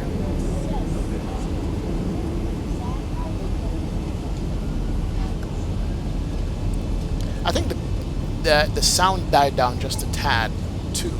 I don't know if I was using my phone to film it. I don't know if the microphone got overwhelmed, but it was way louder than it came off to be on this departure. It's pretty nice though. Captain Kringles, you haven't seen it yet? Oh yeah, it's good, man. Vincent Villani, you love Southwest? Oh yeah, nice airplane. Yeah, the wing flex is nice on the takeoff roll too. Look at that. And the phone stabilization, it's got stabilization built into the cell phone, so it's not as bumpy as it doesn't come across as bumpy in the filming. Look how the wing just bent up a little bit on takeoff. That's the weight that it's carrying. It just bent all the way up on takeoff. It had that curve once a takeoff roll is established, which is pretty cool. Alberta says this is his favorite seat by the engine. Oh yeah, man, nice. Yeah, check it out, Captain Kringles. This is about a 5-minute video. Takeoff and then a night landing in Palm Beach. It was good. I'm not in VATS and getting back on PE. I am on PE. I'm monitoring them, I hope. Yeah, I hope the sim is still running. Let's see, hold on. Yeah, sim's still up. Sim is still running. Just want to make sure. Here we go. Yeah, and that was the departure out of there. I made it go a little bit longer. There's the left turnout. You can actually see the airport and runway in the back there once we turn, and then I stopped filming when they retracted the leading edge flaps. I mean, when you come over highway transitions like this, it's so nice. It really is just pretty cool when you can do that. So there's the runway we just took off from, out of, I want to say it was runway 28. Yeah, out of, here's the airport right there, out of Baltimore. Nice sweeping turn all the way back around, heading towards the East Coast to go south down to Florida. Which one is better, JetBlue or United? JetBlue has a newer fleet of Airbuses. United is an old school airline, but they're pretty good. Depends on where you want to go, though. Yep. So that's the takeoff out of here. That was trying to catch some night flights, but can't see anything during the night. Camera wasn't good enough. It started to rain a little bit here. You could barely see the water. There it is. There's the rain. We're going through clouds, I think. So he lit up the wing, by the way. If you notice, the previous one is in the darkness. He lit up the wing. Yeah, he lit up the wing below 10,000. So the wing lights came on below 10, which is very nice. And then this one was coming up across the coastline, I think. You can see there's a coastline popping in at the bottom right there. Coming over Palm Beach to go downwind. I'm pretty sure he got the visual approach into Palm Beach, because the airport is right here. I was looking at it going, when is he going to turn for final? Because I saw the airport and the runway. It's like a little black spot. And I was like, when is he going to turn? And then he turned. Pick up the final approach. It was pretty good. Captain Kingle says, man, seeing this Southwest 4238 with you, flight level and seeing this and seeing what we see in the sim on the stream, we're damn lucky. Yep. X-Plane 11 is very damn realistic, man. Absolutely. United long haul sucks big time since summer 95. Brian Harris is in the house. What's going on, Brian? Welcome back to Pilotedge. He says, always have to bring the thick skin. Yep. They don't play, but it's good practice. That is true, Brian. Definitely, man. Captain Hall says, nice wing view, so realistic, right? Look at night lighting on this. Definitely. And then one more. This is the final approach into landing. Let me scrub it a little bit here, coming in. Yeah, that's coming over on the final approach. Smooth landing too. Yeah, this is a 7.3. This is the Southwest 737 800, was it? Let's see how we do that on landing. Here we go. Butter it out. He floated out, floated out, floated out. Down. There we go. So you know what? He did float it a little bit. Hold on a second. Let's check that. Let's count it. He floated this landing. Okay, here we go. 1 1,000, 2 1,000, 3 1,000, 4 1,000, 5 1,000, 6 1,000, 7 1,000, 8 1,000. 8 seconds. He floated that landing. Yep. Yeah, that's a float. Then he went hard on the brakes. He did float this landing. And I'm here worried about floating. He floated halfway down the runway. He floated for like 8 seconds. Because if you go back, you'll see that he cleared the threshold and it took him another 8 seconds to even touch down. No floaties, bro. Float. There you go, Captain Kringles. He did float, man. That's what I was saying earlier when we were watching it. It's crazy how close XP is. Yep. Please remain seated with your seatbelt securely fastened until you arrive at the gate. Attend your exhaust or seatbelt sign. Yeah, let's watch that float again, man. Let's watch the float. I don't feel bad now for floating my landings. I'm going to start floating all of them. Okay, look at the threshold. Right there. There's the threshold. Float, float, float, float, float, float, float, float, float, touchdown. Definitely a floater. Refer him to XP. Nice. But, yep. So that was it, man. That was Just wondering what kind of NVAs you have south of the Alamos and BOR. The landing out of takeoff out of Baltimore and the landing in Palm Beach at night. It's pretty nice. It's pretty good. And this is our wing view that we get.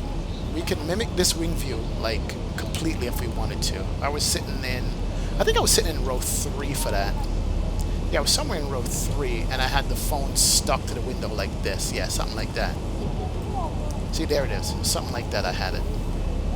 Yeah, I was in row 3. Why is my passenger on? 1, 2, 3. Yeah, I was in row 3. 3 window, right here. That's where I was. And I had the phone stuck to the window so I could look out. Something like that. Not bad. Pretty realistic, man. Ooh, wow, look at that. Oh, yeah. Oh, beauty. Nice. Summer 95, did you get a typical Southwest taxi? Hell yeah. We got the typical Southwest taxi in Baltimore, man. They were literally pushed back, and once we started taxiing, we were at runway in like 2 minutes. It was ridiculous. It really was. EM Aviation says, XP, thank you so much for that help. I have whipped off an email to VATSIM to clear things up. Yeah, man. That's all you got to do. Nice little professional email that will do it all the time. Talk about that. We're going to get an email from passengers because we did not turn off the fast seatbelt sign. Let's go ahead and do that. And let's go ahead and make the PA. Here we go. Well, folks, for our initial cruise altitude now, it should be a relatively smooth flight. Seatbelt sign is off. Please only move around the cabin when that sign is off. And anytime you're in your seat, I do request your seatbelt fastened about you regardless of the seatbelt sign. If you're not getting a little closer, meanwhile, please sit back, relax, enjoy the trip with us. So, Gio says that was CJ as the first officer landing with that float. Butter. Jermaine Smith says, wait, are them girl there do the recording for X-Plane when the plane land? Yeah, these recordings are real, man. The F-Mod recordings are real recordings from the airplane for the F-Mod sound. They're not fake, man. It's real recordings. Jermaine, definitely it is. Aviator Gamer Jose, what's up, man? Welcome aboard. Good to see you, sir. Thanks for joining the stream. Appreciate it. Definitely. CJ says, when in doubt, float it out. Absolutely. Float that bad boy out there. Yeah. Such beauty. I wonder where we are right now. Probably north of Vegas or something. We're in what airspace now? We're in Salt Lake City Center airspace. Let's see where that is. Let's go check our Avitab, our trusty Avitab here. Let's go to map mode, see what we're looking at. And we're probably out in the middle of nowhere, I think. What is this? Cave Mountain, Ward Mountain, Wheeler Peak. What the hell is this? Summit Peak. So we're like 100 miles or more west of San Jose. Salt Lake City Center is Salt Lake. Number 3 Kilo Papa traffic is 3 o'clock. To our right. Less than 2 miles altitude. So Salt Lake is off to our right. I see. Okay. Unverified type is unknown. We still got a way to go. Here's Portland right there. Here's Phoenix. So we're almost halfway in the flight. Not bad. Not bad indeed. And we're represented here with the mountains that we're surrounded by. Pretty awesome. So the 900 is looking good. Certainly is. How many hours you have on X-Plane? I don't know. I guess there might be some stats now on Project Fly as far as how many hours I have on Project Fly. But I just started Project Fly recently. Project Fly is saying that my total hours so far is 228 hours. So I would say triple that. I would say about 1,000 hours in X-Plane flight hours. 1,000 flight hours. I would say about 1,000 flight hours I have. I don't know. I could be wrong. Could be off. It's hard to say. But yeah, it's because I just started using Project Fly maybe, what, 3 months ago, 2 months ago? And I've been flying for maybe 2 years or so. So, I don't know. Brian says, CJ, especially when you don't want to dirty your tires and spats. Jesus Christ. Captain Kringle says, I might download the Zebo this week. It looks fun to fly, plus Norwegian Air Shuttle only use Boeing. First the Zebo, then the triple sounds like a plan. There you go, man. I was going to do the triple for this flight, but I changed my mind. I said, you know what? Let's do the 900. We haven't done it in a while. Also, I wanted to be in an airplane that I was familiar with to get back on Pilotedge, and that's what we did. So that's why we're on the 900. Now, check out these two ortho clouds right here with the shadows below them. That's ortho. All of these are ortho clouds and shadows, which you can remove, but I don't care to bother doing that at all whatsoever. I'm good with the way this thing functions. Oh man, that's pretty. Oh yeah. Gary says SSG E190 equal PE fail, no doubt. Yep. Absolutely would fail, man. I would just get flamed off the network. I would just disconnect. I would rage disconnect off a Pilotedge if I flew that airplane. I wouldn't even bother. No, sir. Wouldn't even bother with it. Love the contrails and the turns this thing makes, man. It's so sweet. Oh, fuel. You know what happened? Center tank is empty. So let's go ahead and verify that. Yep, center tank is down to 0. Fuel pumps are still running. That's not a good thing, so we'll turn off the center tank fuel pumps. Fuel message goes away. Recall check. We're good to go.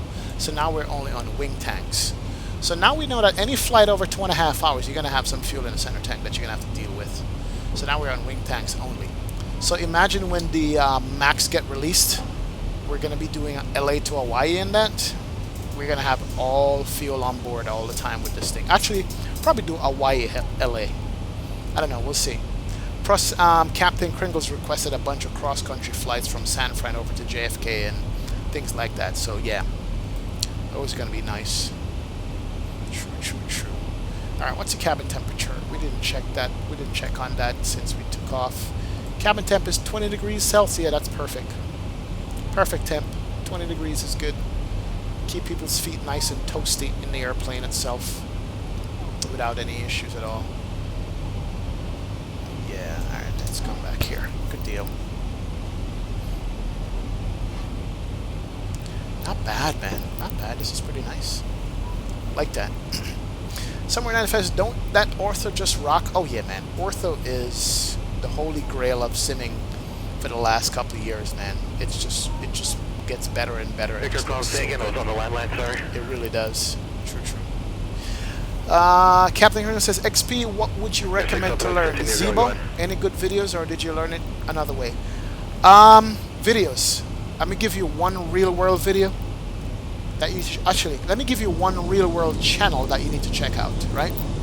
It's called Baltic Aviation. Let me pop that in chat here. On YouTube, check out Baltic Aviation Academy.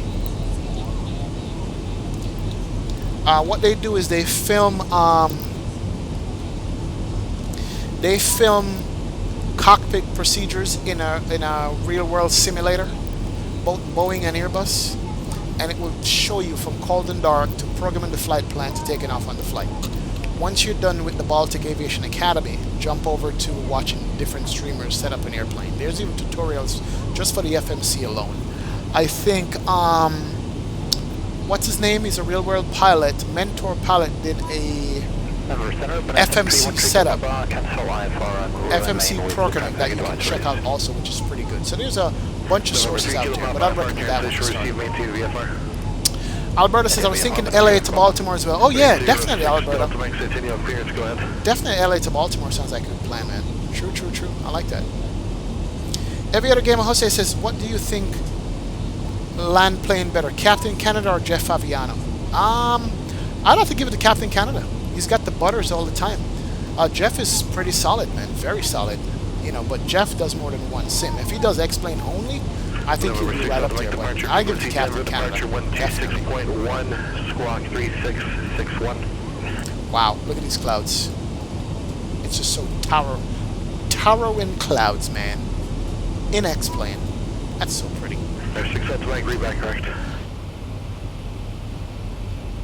And we are cloud surfing now. Yeah, we got that overcast going. Now we are cloud surfing. We're on top of the clouds. It's all white. One of my favorite shots in an airplane right here. Look at that. Screenshot. Yeah, leave that for one of my screensavers. Yep, there you go.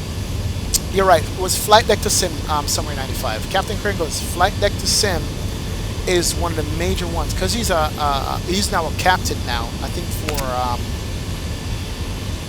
Ryanair, and he's been doing X-Plane for a while. Since Zebo came out, he's been on Zebo every day doing it the right way. So check out Flight Deck to Sim, definitely. Thank you, Summer 95. Appreciate that. Is there any word on the Max being released? Gary, I have a feeling that it's done, and they're just waiting on Boeing Max to be airworthy again.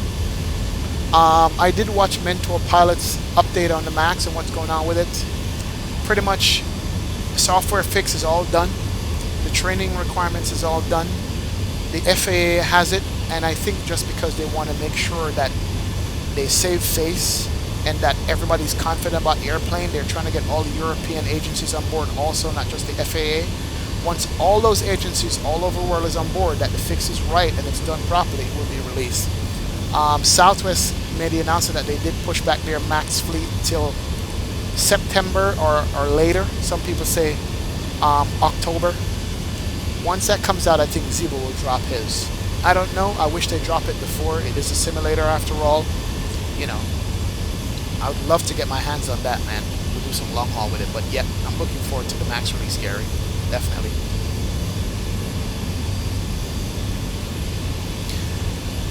Captain Kringle says, I just put the video Boeing 737 from cold and dark to ready for taxiing in my favorites.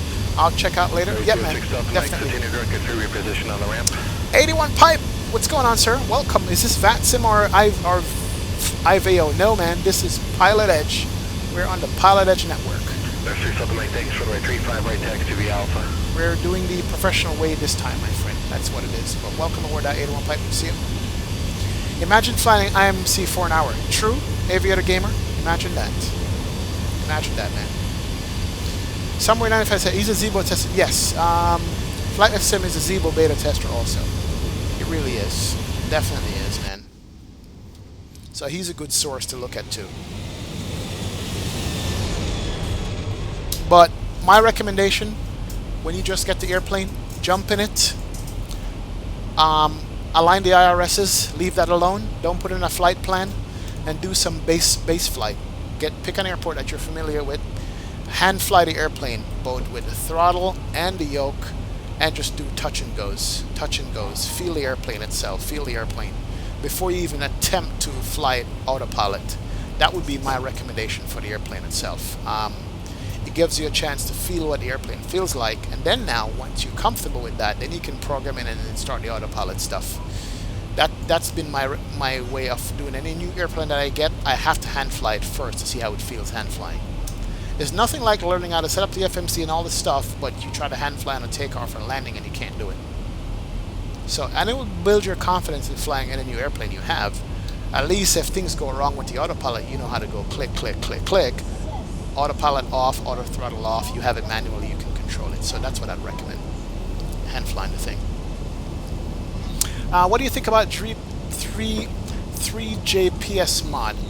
I have the 3JPS cabin sounds, and I also have the 3JPS frame rate thing I used to use. Here are the cabin sounds right here. From the flight deck, your captain here. Between the road below and some great cloud formation, we have a lovely view outside the aircraft today. Mother Nature at her best. Yep. So I like 3JFPS. It's pretty good. It definitely is pretty good. Gary says Zebo doesn't want to shame Boeing having to fly properly, and there's still no stop, Gary. Now, man, it's a sim. CJ says I think December or January to be truth be told on the max. Yeah, could be CJ. The FAA lost a lot of face by certifying the airplane the way it was, and also keeping it flying when everybody else says they weren't going to fly it anymore. So I think it's more of a PA thing, a public, how should I say it? I think it's more of a, what's the word I'm looking for? Not PA. It's more of a public trust thing, you know. A public, geez, I'm losing the words here. Yeah, you know, I think it's more of a, just making sure that when they say it's ready to go, nobody doubts it at all.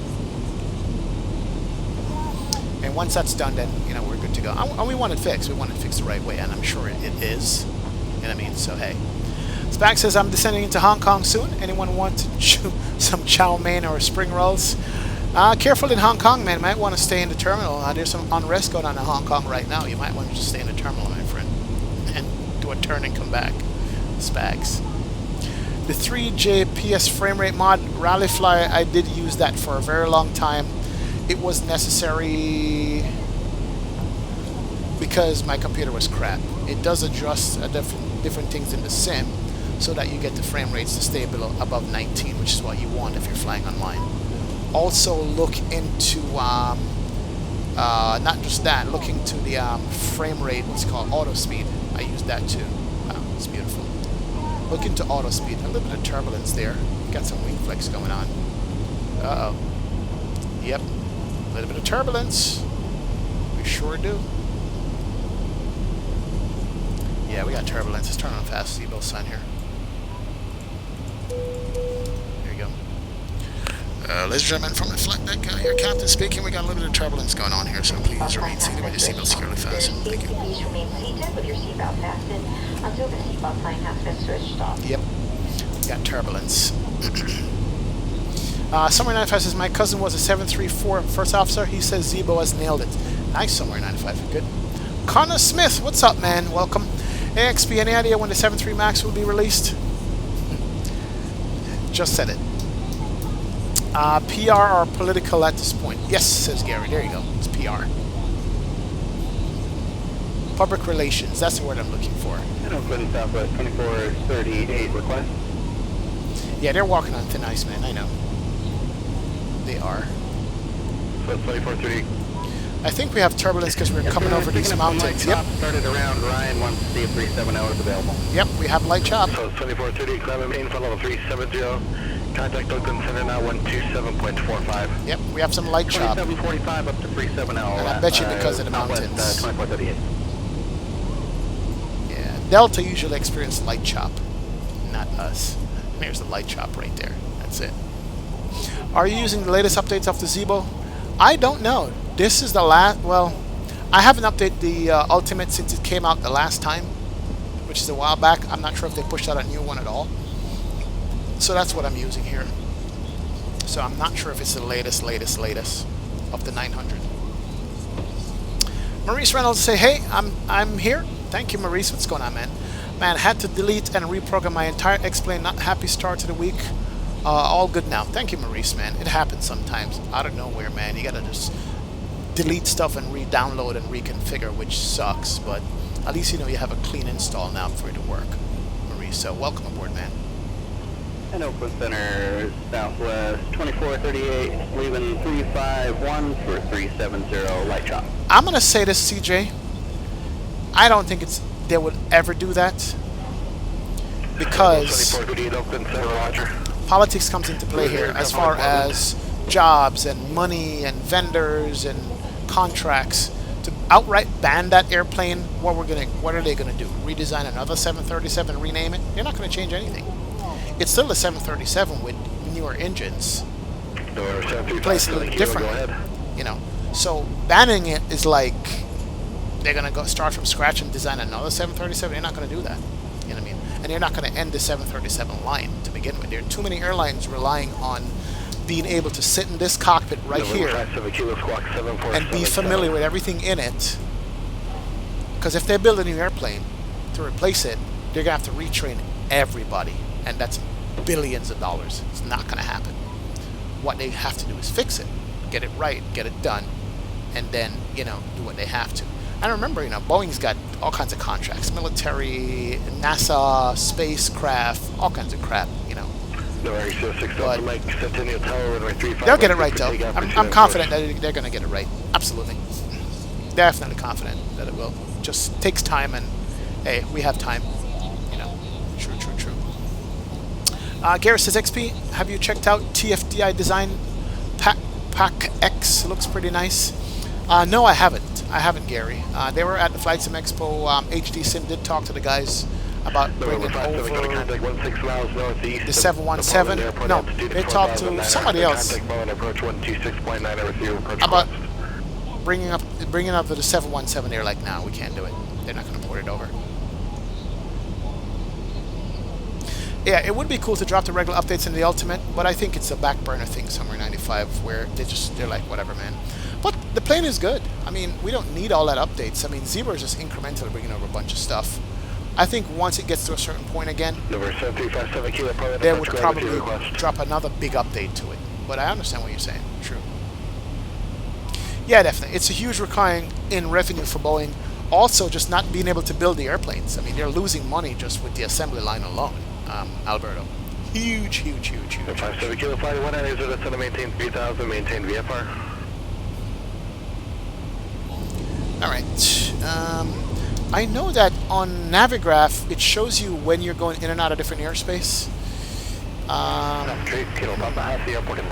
See something here. Let me see if... The 3 Kilo operator services terminated, maintain VFR frequency change. We need to do a couple things here anyway. Let's do this. Let's go to... At Seattle we have that. Let's close you. Close. Phoenix can close. We have Saddle up. That's the Seattle runway approach. Let's go back to here. Let's do the airport info. We got to make sure we can grab the ATIS also. Let's go and do the arrival. What was the arrival again? Arrival in Seattle was the... What are we looking at? The Chins 3 arrival. So let's go back. Arrival Chins 3. Here we go. Alright, so we're coming from... I think IMB. Yeah, I think IMB. Where are we? So IMB is a good 185 miles plus 86. Yeah, actually 185 miles, I think, to IMB. I was in Nero. Yeah, we got a ways to go. Top of descent is still in 400 miles, so we got a ways to go. We're fine. We're just going ahead of the game here real quick. Pull up the charts. And it's going to go to Sun, Chins, down to Seattle, going north, and get vectors to our runway. Alright, that's fine. We'll keep that up there. That is our airport. We're supposed to be landing south, I think. We'll probably see the city on arrival, which would be nice. So that's Seattle. But it does not have what I came here to look at, which is like... let me see if I can bring up the charts for Navigraph and see if I can see where the ATC changeover area is. That's what I probably need to do. Probably, I'm going to pop that up here in a sec. And it's so nice to have ortho all the way. It really is so pretty. November 6 Alpha Mike, squawk 1 Charlie. Yep, there it is. Rest is giving the update of what TFDI said at the expo itself. November 6 Alpha Mike, squawk 1 Charlie. Spack says, did the Havilland Comet had a horrendous reputation for crashes in a new aircraft? It wasn't banned, even came back into service, although its reputation suffered. Oh yeah, it did. That's true, Spags. I think the windows were too big or some crap like that, and it just cracked for pressurization. I don't know if that was the airplane. True. Onyx Kasha says, can someone write the names of the add-ons to increase the FPS and expand level? Onyx, there is no add-on to increase frames, honestly. The 3J FPS is probably the one that will dial back your settings for you automatically, but it really isn't an add-on to increase frame rates. You just have to dial back the settings on your own to do that. All the 3J FPS does is dial it back for you in certain situations. You don't have a Bravo clearance, need you to send that below the Bravo immediately. That's going to be a possible deviation. RIP, somebody's getting yelled at. They're getting a possible deviation. You're in the Bravo airspace. Not good. Oh boy, it's not good. Gary says, so their website says it's compatible with all aircraft, just not integrated in all. My question is, does it work in X-Plane or with all the current aircraft, or is it not worth buying?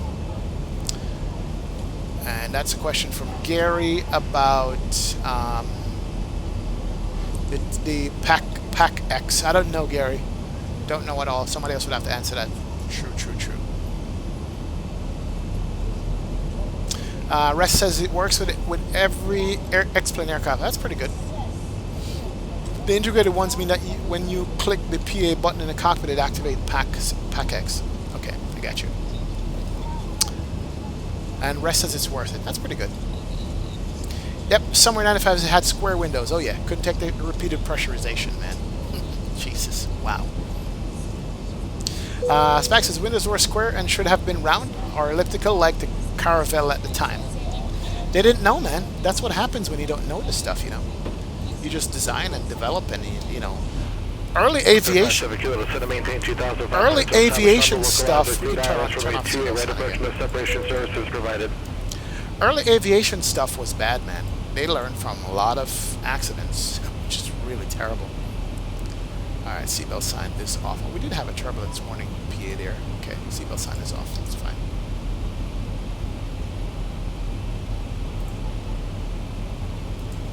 Ladies and gentlemen, flight deck, I'm turning off the seatbelt signs at this time. However, we cannot... So the 2438, contact LA 7133.2. Alright, we're good.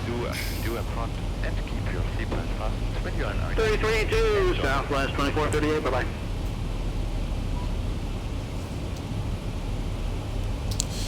Alright, cool beans. We are looking good. Fuel is good. We could even check our fuel predictions. We're coming up to Nero right here. And if you guys didn't know this, you can go into the charts by SimBrief, and if you scroll through, it will show you all the waypoints that you're going to hit and what the fuel reading should be. So we're coming up to Nero. Nero, we should have estimated fuel on board should be 13.3, and we have 2 7s, 14 plus. We got 15,000 pounds of fuel, so we have extra fuel on just in case. So our fuel prediction is spot on. Maybe because we were a little bit light there than we were supposed to be. So fuel is good. So if you're doing a long haul flight and you want to make sure that you're not going to run out of fuel at all and you don't cheat the system, EFOB, estimated fuel on board at your waypoint coming up, that's what it says. So yeah, we're good on fuel. We're absolutely good on fuel there. At some point we're going to need to grab the ATIS out of Seattle, and we can... November 57 Kilo, contact more than Tower Woman 8.7. What we're going to do, we're going to dial it in. Seattle, here we go. And we're going to do I'm sorry, for ATIS. 2438 with that 134.2. It's going to be 118.0 for Seattle for the ATIS. So the 2438, 133.2, 33.2. We're probably not going to hear it, 33.2, thanks. but we're going to set it anyway, so that when it pops in, we should hear it come up. Number 7357 Kilo, Pleasant Tower, road right 28, right clear to We're land, too the wind far away. 3407. So when we start hearing the 80s come in, then we'll know we're getting closer, so we can pick it up. And we need to have the 80s available for the approach controller. It's very important, else we're not going to get yelled at. I know Leo Sticks is keeping count on it, and the amount of times I got a rip from them. So hey, we'll see. Crafty Kringle says Onyx is a true gangster rapper. Yes, Onyx. Remember that, Captain Kringles? Yeah, man. True. Spag says the Sud Aviation used the Comet Nose, the first signs of French-British aircraft development, which led to the Concorde and the Airbus. Good piece of trivia there, Spags. Didn't know that, man. Nice. Good collab, man. I think they hit it spot on with the Airbus. They hit that spot on, man. They really did. It worked out real well.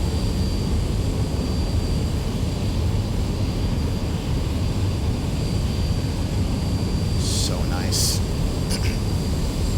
That's a commercial shot for Alaska Airlines right there. Come fly Alaska Airlines, where we treat you like people and not cattle. Why did the engine spool down? I just heard a spool down there. Maybe I need to get back in the cockpit and check. Oh, it's spooling back up. Alright, we're good. As long as we're not descending or something like that. You know what? Let's go in the cockpit. Nope, 340. We're good. Just wanted to make sure. I think we oversped there maybe a little bit. That's what was going on. A little bit of overspeeding. Captain Crew says, "You're mine. It's all about crime. Onyx." There you go, CJ. Ask him what he knows about Onyx, man. Leo Sticks is laughing. Leo Sticks has got his pen and paper out, just waiting to write down the deviations that I received. Where on SimBrief flight plan does it show altitude? I'll show it to you right now. So, couple of places. Let's go here. Let's go to the chart. Let's go back to page 1. Even here, in the waypoints, it shows you the different waypoints. It's flight level, 340, and then it starts dropping. At Chins 3, we should have 282, 205. So that's the VNAV prediction on there. But let's start at the first page. So when you do your flight planning, very first page, this is the first page. It goes ASA 633, that's Alaska Airlines. This is the date, departure and arrival, the kind of airplane, the 739, the tail number, which I made up out of thin air. You know, Phoenix Sky Harbor to Seattle Tacoma International. You know, cost index is here, C5, CI cost index is 5. The average wind during your flight, you know, whatever. But anyway, here says steps. Just one step to flight level 340. If you had like a long haul, which requires multiple step climbs, it will show you here. But 340 is where we're going. That's the altitude. The maximum takeoff weight for the airplane is 187,000 pounds. We are using 166,000 pounds for it. This is your fuel weight here again, so forth and so on. So it's all up here up front. Then the next step is the fuel planning. The trip, 2 hours and 40-minute flight time, requires 15,681 pounds of fuel. Then you have a contingency 15 minutes additional, right? Then you have an alternate to YVR, which is our alternate, which is up in Canada is the alternate. We didn't put it in an alternate, but it goes into CYVR. Another 45 minutes of alternate fuel. Then another 30 minutes of extra fuel. So you're looking at a total of 45 and 45, hour and a half worth of extra fuel on board this thing. November 2 hours. Hotel, Salt Lake City, clearance, so Glacier Airport, Seagull 1 your departure, minimum takeoff fuel Dryad, direct Bravo, Yankee, is 23,000 pounds of fuel. That's 4 hours worth of fuel. Extras none. You can we even got taxi fuel, which is 250 pounds of fuel for taxi. And so the total block fuel is 23,000 pounds 976. So it's all there, right on the first page. Pretty cool. SimBrief is like, I don't know how they provide a service to SimBrief so free. I'm not giving them any ideas. I don't want them to charge for it now. But oh, we got more turbulence here. Yeah, we got bumps. let's do this. Let's make the announcement. Okay, there it is. When you see the yoke and the speed is shaking, Probably India that's direct to Cal, turbulence. so no airway. Let's go. It doesn't make sense to low altitude airway at that high. So Bravo Yankee India direct to Cal, so then direct and maintain 10,000. There you go. We got turbulence. Ladies and gentlemen, the captain has asked the flight attendants to remain seated with their seatbelts on in their jump seats until we pass through this area of turbulence. November 14, I'll be back. For the delay in our service. Hear the announcement again? Let's see if I can hear it again.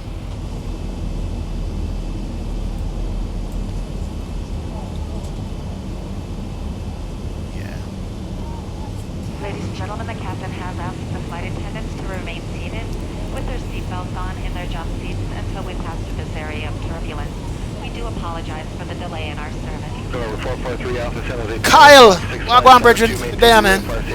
Just a tune in. We still have about an hour left in the flight, man. Welcome aboard. Good to see you, Kyle. Welcome, welcome, welcome. Captain G says, just got a negative 94 in Daytona. Nice. Sweet, man. And that's the runway visual. Cool, Gio. Ricardo Cantu is in the house. Says, good evening, fellow pilots. Flew the 900 today. I was wrong to derate the takeoff on a 7,500 foot runway. Yes, you were. I was 30,000 pounds under max takeoff weight. What would you have done? If you didn't hit V1, you should have rejected the takeoff and start again, my friend. But if you pass V1, you're going with it, whether it's going in the water or the bushes or it's going to take off, man. Don't derate next time with a short runway like that. With a 900, it is a heavy airplane, very heavy airplane. So yeah, you don't want to do that. What's going on, Jariel? Welcome, sir. Welcome, welcome. Hope you got the airplane that you wanted, man. You were asking about earlier. November 443 see you, my friend. Contact 10 miles northeast of the airfield. Altitude indicates 2,100. Evan, what's up, man? Bro, I can't watch now because I'm watching a movie, and God bless. All right, Evan. See you, man. Thanks a lot for stopping by. Appreciate it, you hanging out.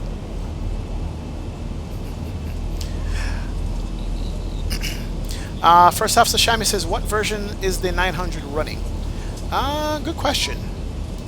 Good question, Jariel. Let's see, what version are we running here? We got turbulence, man. How can I find out? Let's go into here. Let's go. Let's see. Hold on a sec. I'm looking it up right now. 900U. And where would I find that?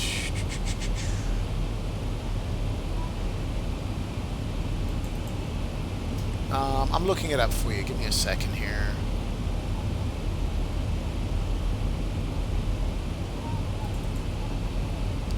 Not sure which one is this. Is the last update that came out in March, man. It came out in March 22nd. That's when it came out. Hold on. Read me. This one is... Hold on a second. I'm looking at the changelog. This is 3.31. This is a 3.31 Zulu. That's the one I'm rocking. Of the 700. 3.31 Zulu. That's what it is. Let's widen the view. Let's store you. There you go. That's better.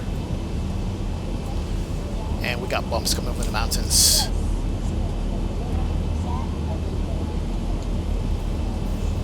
November 14 Hotel, that'll be assigned on departure.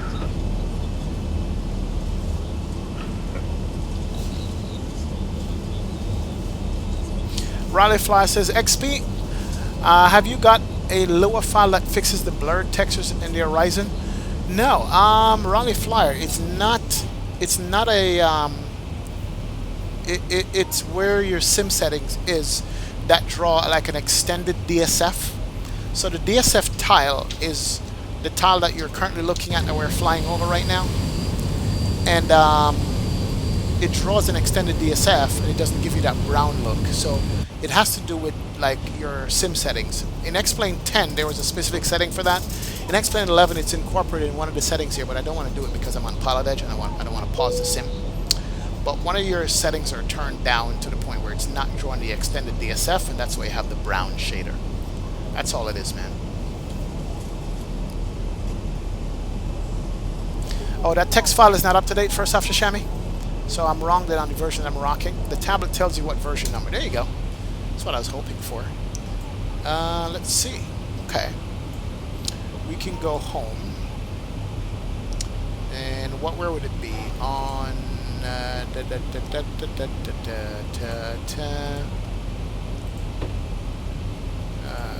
where would it tell you what version that we're rocking off the 900 itself?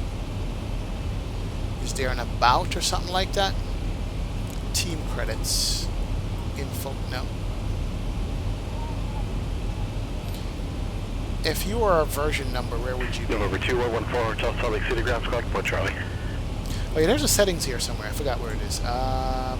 Let's go back to page something here. Yeah, I don't remember what page that would be on. Click the top right-hand corner. November 14, there we go. Got an hour runway 1. Wow, didn't know that existed. Kilo. So this is a 3.33 Gulf. Sound pack is a 919.01 revision B. Flight model by Turks to 2.0. So that's what I'm rocking. Thank you so much. Somewhere 95. Appreciate that, man. There you go. That's what I'm rocking right there. Good to know. That's the current version. That's the latest. Well, not the latest. That's the version I'm rocking of it.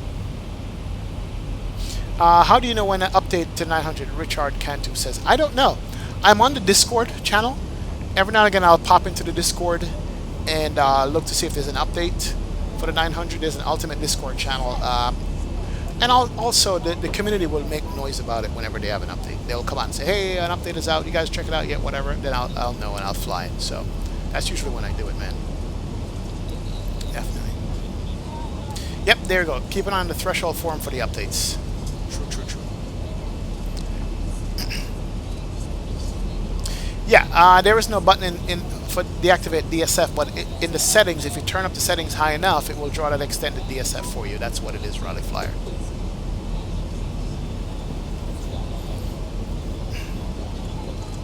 Yep, they haven't updated first off Shishami. It's a shame, man, but playing solid though. Leo 6 has been looking through the org store for a new aircraft. I think I'm about to jump on the Embraer fleet by X-Craft that comes with the 170, 175, 195 and the ERJs. Yeah, people seem to like it. I think the 145 is the most popular one at this point that people are flying. You know, I meant to start flying that airplane soon, but the FMC is like, bleh. You know, people are avoiding it. Even Jeff Fabiano avoided the FMC and uses the default just to put in the flight plan, which kind of sucks that you have to do that, you know what I mean? It really does suck when you have to do that for a payware aircraft. But yeah, it's a good look, Leo Sticks. Absolutely. If you need a new aircraft to fly, or you could try the MD-80, as been suggested here by Carney too. He wants me to get the MD-80 so bad, you know. I have no problem with it, except that it's damn hard to learn. That's the thing, man. It's so hard to learn. Is that like the Salt Lake City flats right here where they race cars over? Is that the Salt Flats in Salt Lake? Is that what we're looking at? This is where they race cars at top speed, man.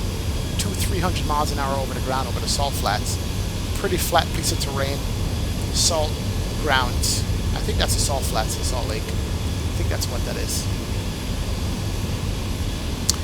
Ricardo says, of the three, the 700, 800, and which one do you like best? I always liked the 800, but I gotta tell you that the 700 has a special place in my heart, man. The 700 is a little pocket rocket. I did fly on a 700 from Palm Beach up to Baltimore this weekend. It was a 700. It's pretty short when you look at it.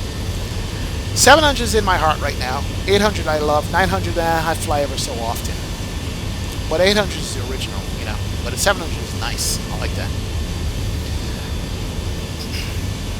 First Officer Chime says the others are running the 3.34 release candidate, but this one is the oldest. I guess Ultimate is really focusing on the 7.3 Max. Yep, I think they probably are doing that. Gary says the FMC works like the G1000. It's not that bad, just different. Yeah, really different. And the E-Series ERJs, man. Carney 2 says, I just think it's a shame if you miss out on the best aircraft for X-Plane. This is a good aircraft. First Officer Sham says, oh, Baltimore is where I used to live. There you go, sir. Bearded Yetta says, XP. Nah, you're in Oregon right now. Okay, my bad. I'll take that back. That's not the Salt Flats. I'm in Oregon. Hope I didn't miss an ATC call. It's beautiful and green though. I should have known that. I'm up north now. I'm in the green areas. Wow. Oregon. And I'm still in Salt Lake City airspace. Did I miss? Number 2114, Hotel Salt Lake City Tower, flight 295, runway 17. Did I miss a radio call? I hope not. Ricardo Cantu says the same here. The classic never dies. That is true, man. True, true, true. Let me go. What am I looking for? Charts that Navigraph. Navigraph charts. I want to see something here real quick. Sign in. Explain. I have to load up SimBrief Downloader too. SimLink. SIM link. There we go. Turn you on. And then we're going to do you. See where we are right now. Okay, so let me show you guys this real quick. It's what I'm looking at. Pop this over, bring up the Chrome browser. That's the Navigraph charts that I really don't use in this airplane, but if you look at it, here's the airplane. We're still in Salt Lake City, and we're going to go over Seattle Center shortly, close to Keno. So we're going to be crossing over here. So we're on the Q35 right now, which is pretty good. That's what I like the charts for. So we're not quite into their airspace yet. I think it should show frequency too, does it? I don't know. Yeah, there's a little tag somewhere here that shows you what frequency you should be using, just in case you get lost, and what airspace to look for, but I can't find it. But yeah, we're crossing over into Seattle airspace soon, so that's good. That's what I wanted to monitor and make sure. Good deal. I saw Mr. Dave in chat. Mr. Dave, what's up, man? Haven't seen you in a while, bro. Welcome, welcome, welcome aboard. How's it going, Mr. Dave? I got pulled over on the highway passing Bonneville Salt Flats. I was so lucky I was doing at speed limit. I was doing 120 miles an hour just a little while before. God damn, man. Wow. Yep, I guess they're out there because they know the Bonneville Salt Flats is where people go to speed. Jesus, man. 120 is a nice speed, my friend. If you're in the right automobile, 120 is a beautiful speed. Trust me, the car just sits there. If you have a German vehicle you're driving, some American vehicles, they're nice for that speed. True story. Yeah. I can attest to it. Bootleg Pilot says, I'm loving the 767. Oh yeah, it's great. It is definitely a great plane. Captain Charlie's in the house. What's going on, Captain Charlie? Welcome aboard, man. Welcome to chat. Good to see you, my friend. Thank you so much for stopping by. Appreciate you. Welcome, welcome, welcome.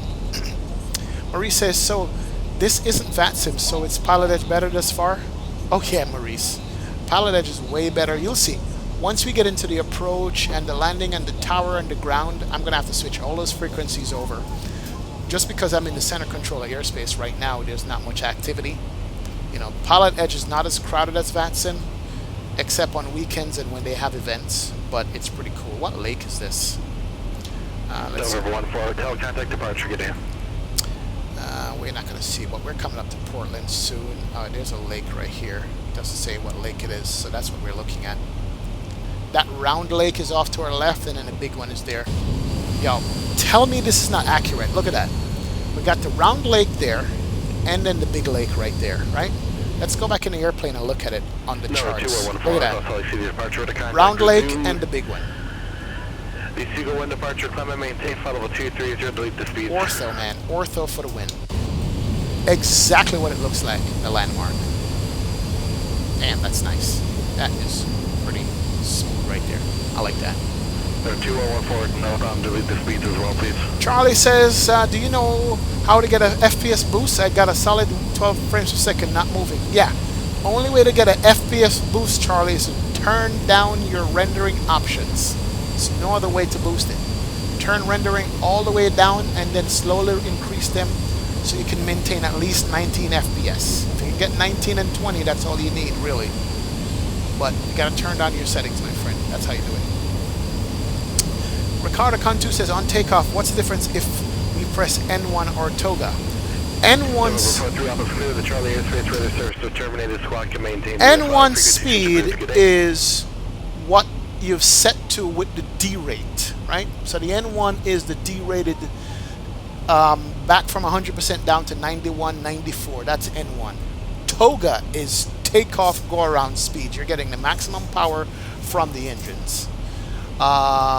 Actually, I think on takeoff, I'll take that back. If you hit the toggle button, it will maintain the N1 speed. I think it will.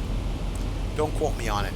But N1 refers to the N1 portion of the engine, and the speed is rotating at. If you 135.15. 135.15, Alaskan 633. 135.15. Almost forgot that. Yeah, I think if you hit the toga button on takeoff, if you click it, it will go to the N1 speed and maintain N1 speed. I think that's what will happen. On a go-around, though, it will give you maximum speed. That's the difference. So it does a couple of things. It's pretty intelligent. Seattle Center, Alaska 633, flight level 340. Alaska 633, Seattle Center, Archer.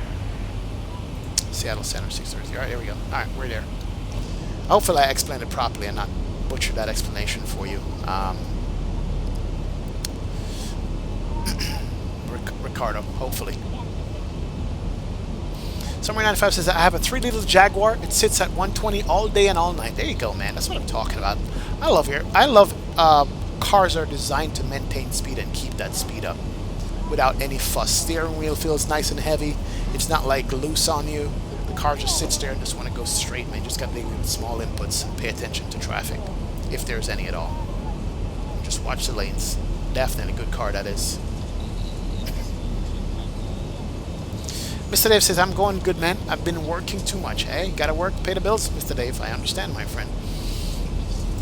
And it says, oh yeah, it was a rented Chevy Malibu. I drive an Audi A4 in Germany, and on the Autobahn I got up to like 143 legally too. There you go. That's what I'm talking about, man. Remember those Audis and Beamers are like 155 out of the factory. You know, people don't understand that. They're rated at 155 straight out of the factory floor without anything done to it. And they can take the speed all day long as you have the road to do it, and it's a safe road. That's it. That's all you need.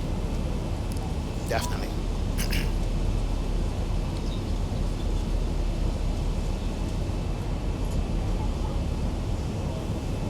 Alright, Captain Kringles, thank you so much, man. Says I'm off. Got work in the morning. Thank God for coffee. I'll watch the rest after work. Have a nice flight. Peace out. Captain Kringles, thank you for your support, man. This weather is brought to you by Captain Kringles. That's the shader we're using right there. Nice, man. See you. I maintain level 360 Octagon Hotel. Yeah, that's the problem with Captain Charlie. Being on a laptop is tough to get the right graphics card and the right processor, and it generates a lot of heat. So be very careful, man. Be very careful. Alright, let's see. Top of descent is coming up in, really? 200 miles? Still got a ways to go. How long was this flight again? We're hour 42 in off a flight time which was scheduled to be 2:40. Oh, damn. This is a long-haul flight. It's a semi-long haul in the 900. Well, this is what the 900 was meant to do anyway. So we're stretching our legs. This is a real-world flight that Alaska does with a 737-900. So I chose that from Project Fly. So this is a real-world flight that they do. It's funny, I did see an Alaska Airlines in Baltimore when I was there. 73 also. Probably was a 900. So yeah. It's pretty good though. Nice airplane, man. Absolutely nice. And she flies good too.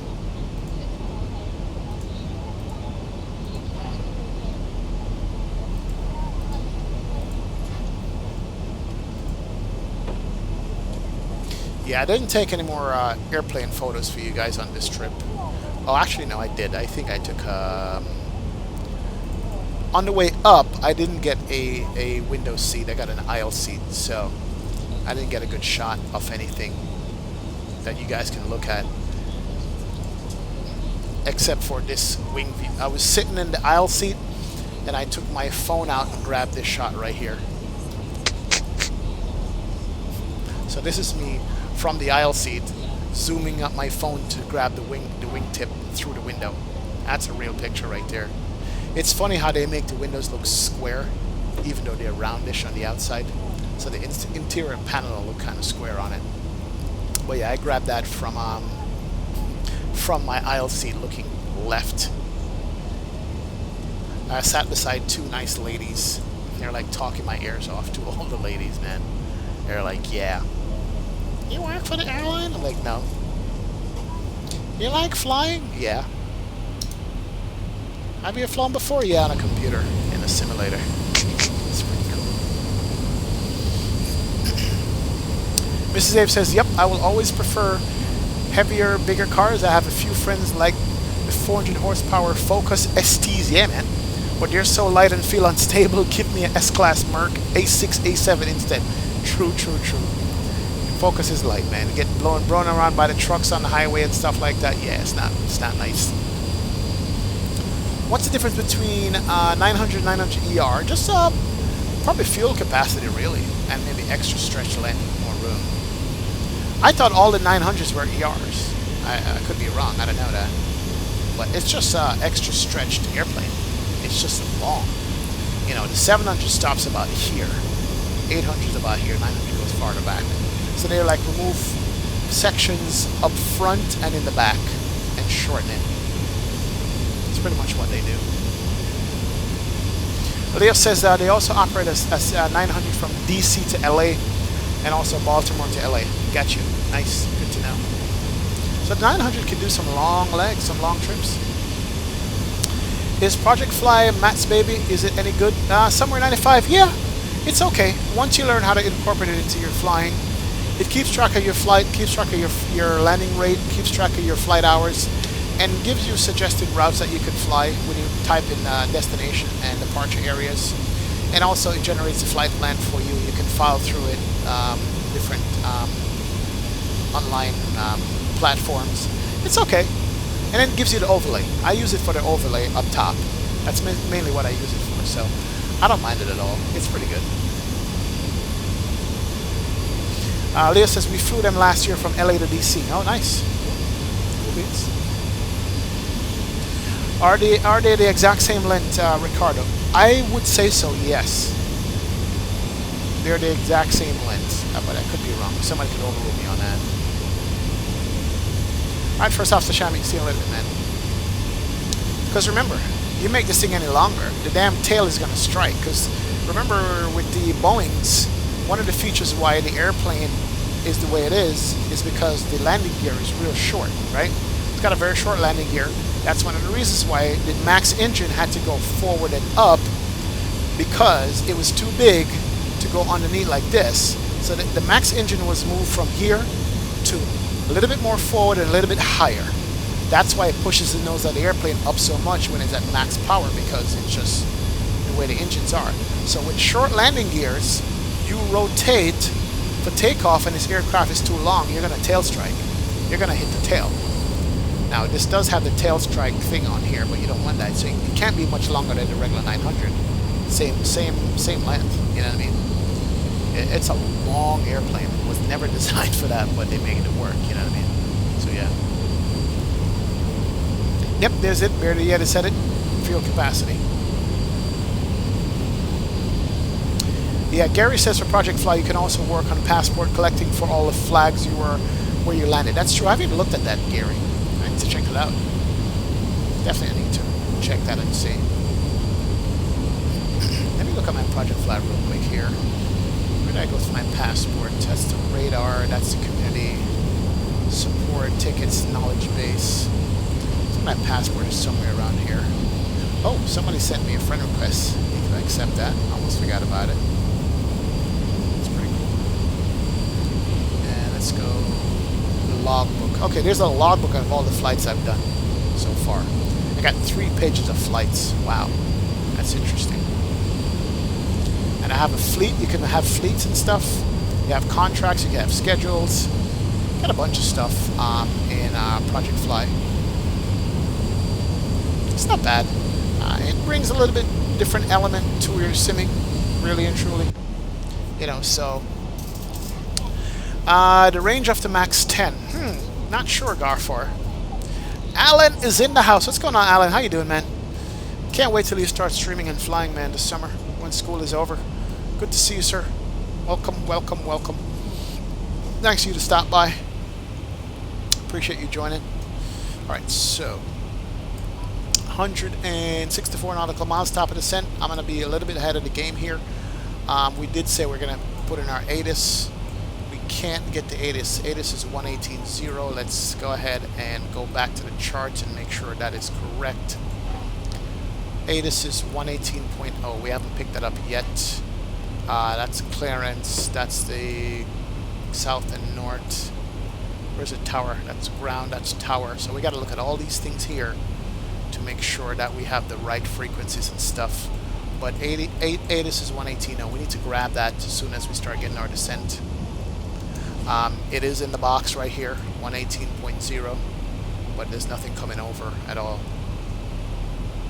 Nothing coming over to VHF, so we're just gonna wait until it picks up and see what we can get on that. I haven't heard any controller on for a while. Need to look at the Pilotedge map to see if I'm the only one in the airspace. Yeah, I'm only the only one. There's only one other guy in this airspace here, behind me. No wonder. Everybody is centered in the Los Angeles area. That's the only drawback, perhaps, with flying on Pilotedge is that it's not a lot of traffic. It's not a lot, but you know, it's enough to concentrate on just getting procedures right versus traffic. Summer Knife says, I'd want to backdate Project Fly to get all my old stuff. True, right? All the stuff you did before that would be nice to get back, you know.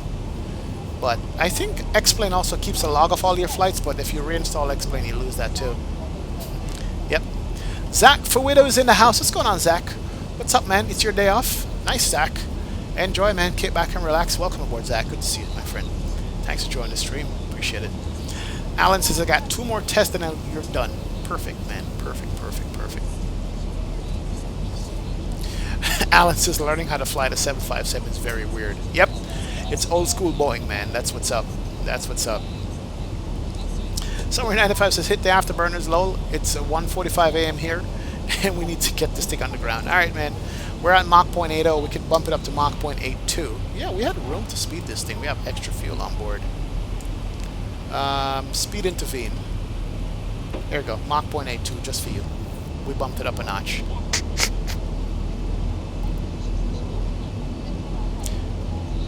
Just set up Project Fly, JCP123 says, yep. Atlanta Nav 11, what's up, man? How I can't follow your flight? I'm on Pilotedge, that's why. I'm not on VATSIM today. I'm on the Pilotedge network, my friend. That's where we are. If you look at the top right here, it says Pilotedge. And I'm not on VATSIM today. That's why you can't follow it. Sorry, man. We're gonna re-rock up Pilotedge for a little bit here. Ricardo Cantu says, landing on 16 right at Seattle and it was really uphill. Is that exaggerated, or is Seattle runway is really that sloped? Might be. I have the Drizwecki Seattle, so I'll see when we landed, man. I think it's that sloped. I want to say it is. Alan says,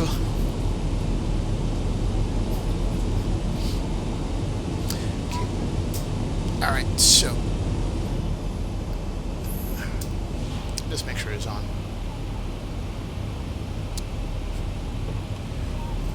Let's see if we're still connected to Pilotedge. Yeah, we are. We just can't hear anybody. It's all good. I guess we'll be getting our descent instructions soon, in about 100 miles or so. Alright, so V-speed, that's what we wanted to look at. Let's go to the init page. Whatever we do, we're landing a flap 30 landing, 148 knots. JCP123 would like to be my friend on Project Fly, so let's go ahead and click that, accept. There you go, JCP123. If you guys want to follow me on Project Fly, go ahead and hit me up on a friend request. I'll accept it. Alright, flap 30, 149 is what we're going to be using for landing. There it is, so that's 154 speed. 16 left. ILS is... are we landing on 16 left? We shouldn't land on the inner. We usually land on the center or the outer. So let's make it 16 center. Let's go ahead and change that to here. Arrival. Change 3. Oh, is it IMB 16 center? No, what did I do? Reset MCP altitude. Shit. let's execute that. Let's go to legs. There is a disc on here that I need to get rid of. Oh, crap. Hold on. Execute. Alright, there we go. Should be fine now. November 5312 Sierra, Portland clearance, clear to the Astoria Airport, Portland 1 departure. Radar vectors to Battleground that has filed. Comment maintain 3,000, expect 6,000 within 5 minutes of departure. Let's go around. Departure frequency 124.35. Where are you going, airplane? 4546. Yeah, we should be going direct to Sund. That's what happened. Okay, here we go. Cool beans. Alright, direct Sund. Whew. Did I screw up my flight plan? Alright, we're going back direct where we need to go. Almost screwed it up. Alright, so that's going to be the arrival. Redac is correct. And so let's go back to init RAF there, and 111.7. And the course is 165, so 111.7.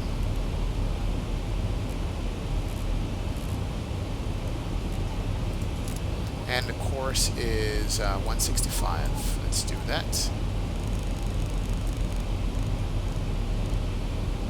And we can verify that with what runway we said we're going to be using. Let's close that. And let's do Seattle approach center runway. There we go. Verified that we're getting 111.7. The course is 164. Okay, cool. 164. Good deal. Alright, so that's set up. Since we changed the flight plan, let's go back to the flight mode real quick and look at it and make sure that we're not screwing up. Legs page. Minimums! There you go, sir. Thanks you for the friend request. We'll accept that there. That's accepted also. Thank you. Alright, let's go back to previous page here. Make sure that we're not screwing this up. I think we probably are. We're coming up to Sund. Alaska 633, contact Seattle Center 125.1. Over to Seattle Center 125.1, Alaska 633. 125.1.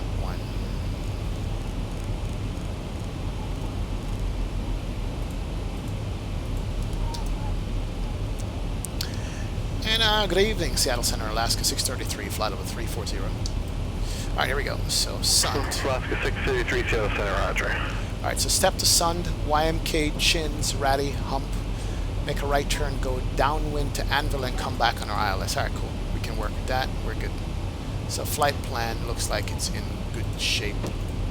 Not going to mess around with that. Let's go ahead and put it back on the map mode. Extend the range out to 40 miles and terrain radar is already on. Alright, good deal. Not bad. Not bad. So we should be getting descent instructions within the next maybe 10-15 minutes. And we're going to be descending into Seattle, where the weather is nice and clear. James Lang, what's going on, sir? Welcome aboard, man. Good to see you. Thanks for checking out the stream. Appreciate it. Welcome, welcome, welcome. Alan says, let me recommend some column in Discord. Good. Atlanta ATL Enax1. Why can't donate? YouTube hasn't given me the green light for that yet. I don't know what the hell they're waiting on. It's been a month, 2 months now since, but whatever. But if you want to, there's a link in the description of the video right here. It says the Streamlabs XP1972. You can go ahead and use that, man. Appreciate your support, though. Thank you. Infamous MZ says, nice. I can't wait to see the Seattle D-Den Seattle making right now the Orthos for Seattle. There you go, Infamous MZ. True, true, true. It's good. Alan says, how is Pilotedge? It's good. Alan, I got ripped about 3 times already. Just to, you know, give you a heads up that Pilotedge is no joke. I'm the star on VATSIM and I get the Pilotedge and it's like, nah, you're not good enough for Pilotedge, man. So I'm trying not to get ripped now going into Seattle with the different approach controllers and the weather and all that stuff. So we'll see what happens. But yeah, man, it's not bad, definitely. Yep. Yeah, Zach, I'm on Pilotedge. Brian says, Alan, I'm also going old school. I've been flying the 732. Wow, the 723. More power to you, Brian. The 720, the 727. Jesus, I couldn't imagine that it managed an airplane at all. Gary says, Alan, a lot of damn work changing all these frequencies. Yes, it's true. Definitely. What's the ETA XP? Landing ETA is going to be about 30 minutes, I think. Yeah, in about 30 minutes should be on the ground. Something like that, I think. Gary says that old school thing scares me. Is there a modern FMC available for it? I think there is, Gary. There definitely is. Avio Man, finally home. What's going on, Avio Man? Welcome. You mean LAX? Nice. Welcome, Avio Man. Good to see you in stream, man. Appreciate it. Thank you for stopping by. Absolutely good to see you, sir. Oh, there's the ATIS right now. Anthony Robb says you're still scheduled for 8 more trips. Yeah, man. Sure. Hold on. ATIS.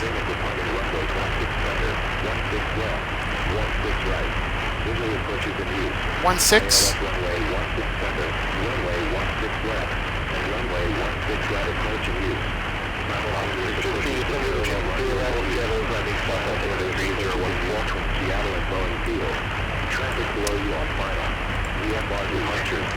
Altimeter 301 for Alaska 633.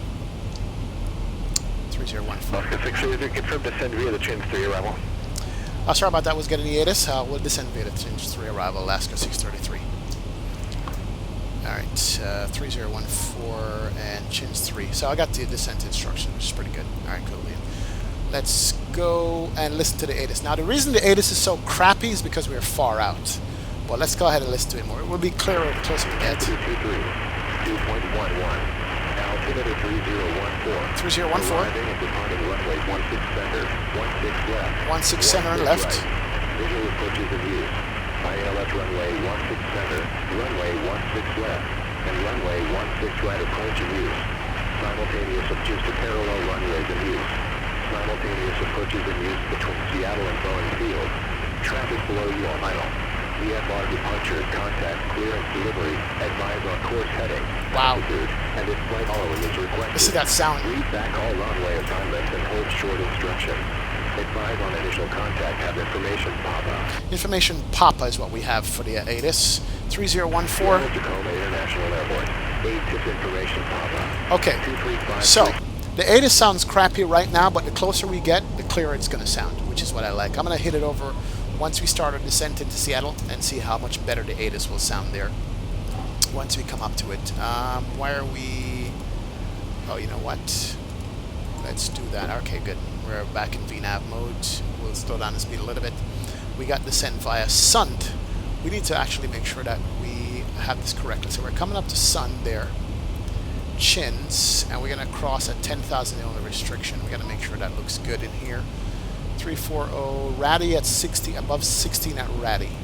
Where's Ratty? Chins, Ratty.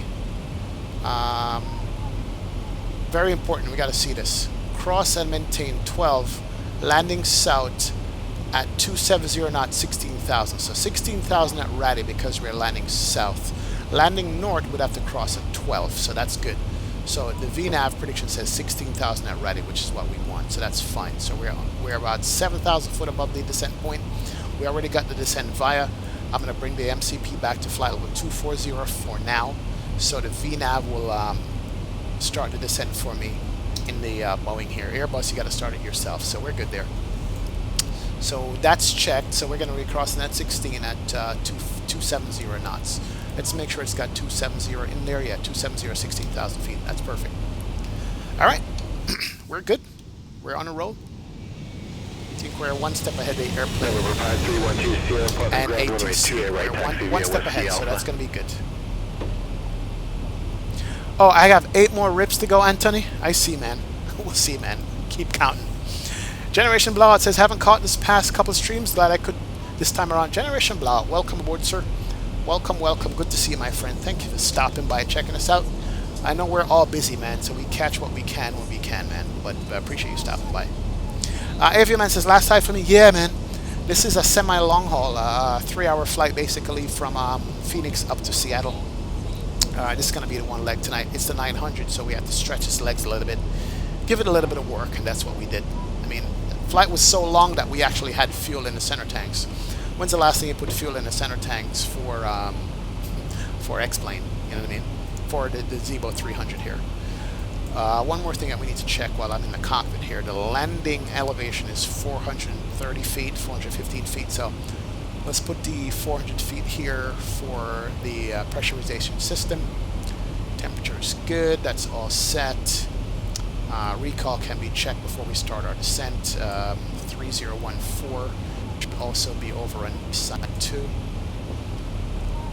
3014, that's a high pressure there, that's good. 14, alright, good deal.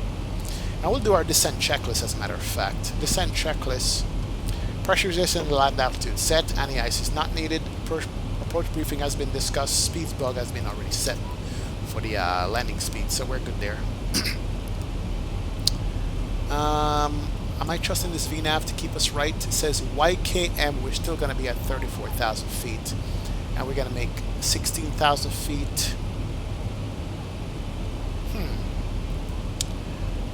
I'm not sure about this. Interesting. Not sure if I screwed up the VNAV prediction on this here. Because we should start descending, because we got to hit 16 here. Okay. We'll watch that and see. I'm not sure if this is right. Alright, let's do this. Let me go V-speed on this. And we're going to start it. We're going to bring it down to 16.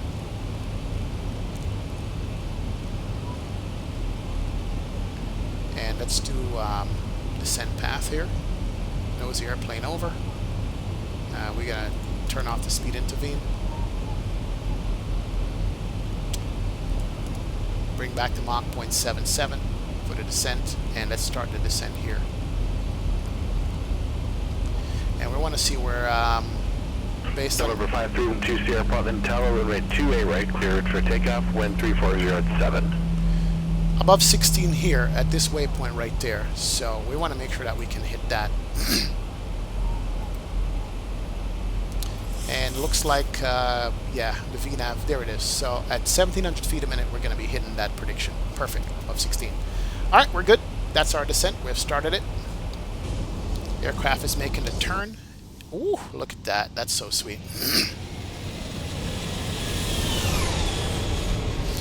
Alberta says it adds to the realism. Oh, yeah, it absolutely does add to the realism, Alberta. True, true, true.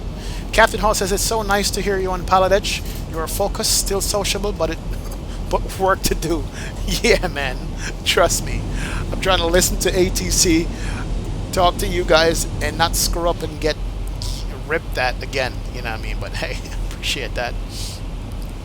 Ricardo Cantu said, us simmers get asked this all the time. So XP, if someone asks you if the pilots knocked on conked out on the 7-3, please bring my plane back to base from LAX to Milan.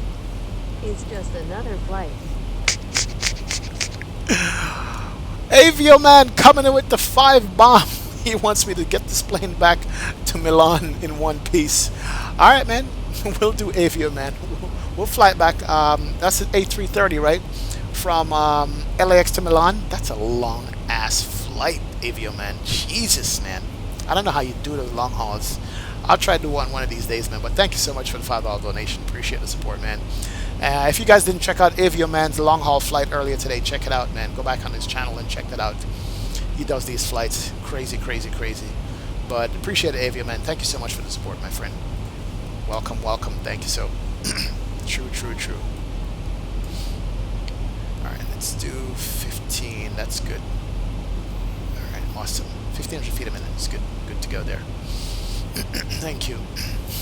But anyway, Ricardo was saying, if the pilots conked out on the 737, could you land the plane? What would you tell them? November 12 Sierra, contact departure. Put it this way. If I had to sit... Contact Seattle Center 126.6, we'll see you. Over to Seattle Center 126.6, Alaska 633.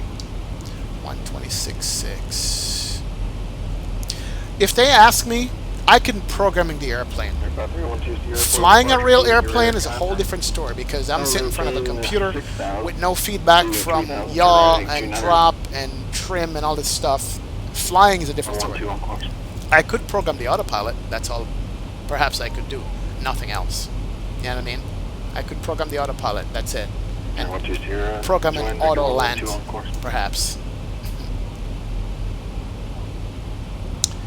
And Seattle Center, Alaska 633 out of flight level 290, descending via the Chin-Street arrival. Alaska 633, Seattle Center, good evening, Lee Seattle altimeter 3014. 3014 Alaska 633, thank you. Alright, good deal. And I need to mention that I have, you know what, let's check ATIS one more time, make sure I have the right information here. 3010. Papa. Clouds at 4,000. Ceiling 25,000 broken. Temperature 23. Dew point 11. Altimeter 3014. Arriving and departing runways 16 center, 16 left, 16 right. Visual approaches in use. ILS runway 16 center, runway 16 left, and runway 16 right approach in use. Sure have Papa. Simultaneous approaches to parallel runways in use. Simultaneous approaches. See how it sounds better now? Field. Traffic below you on final.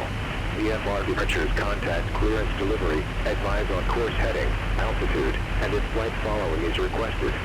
Back all runway assignments and hold short instructions.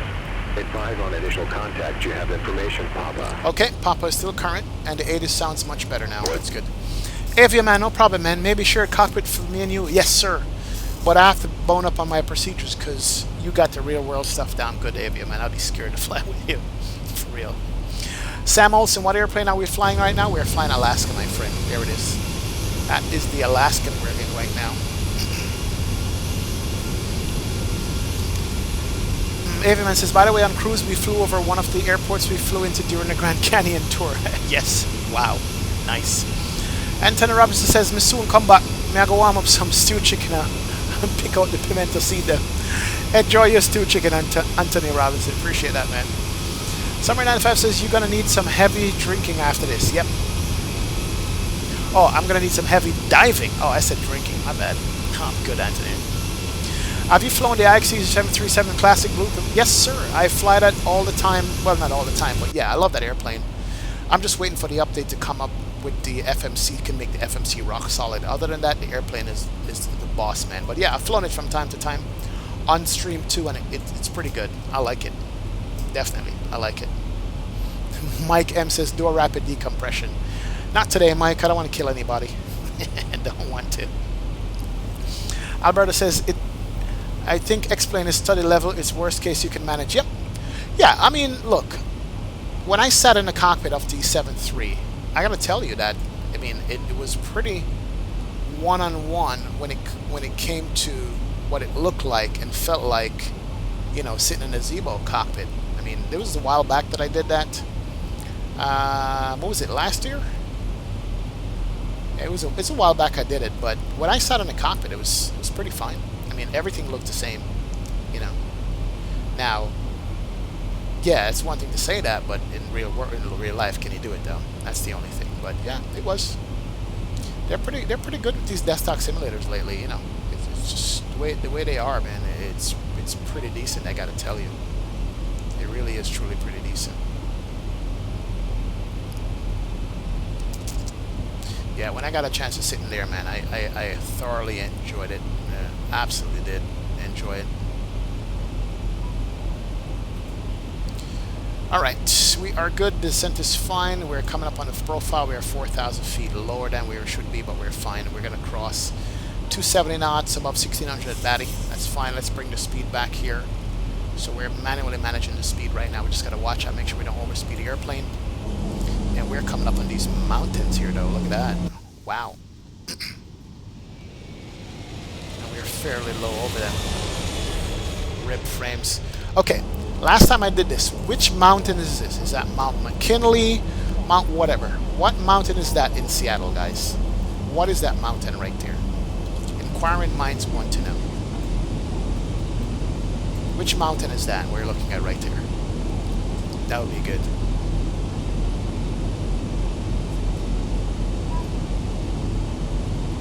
KJ, what's going on, man? Welcome aboard. Good to see you, sir. Thank you for joining the stream. Appreciate it.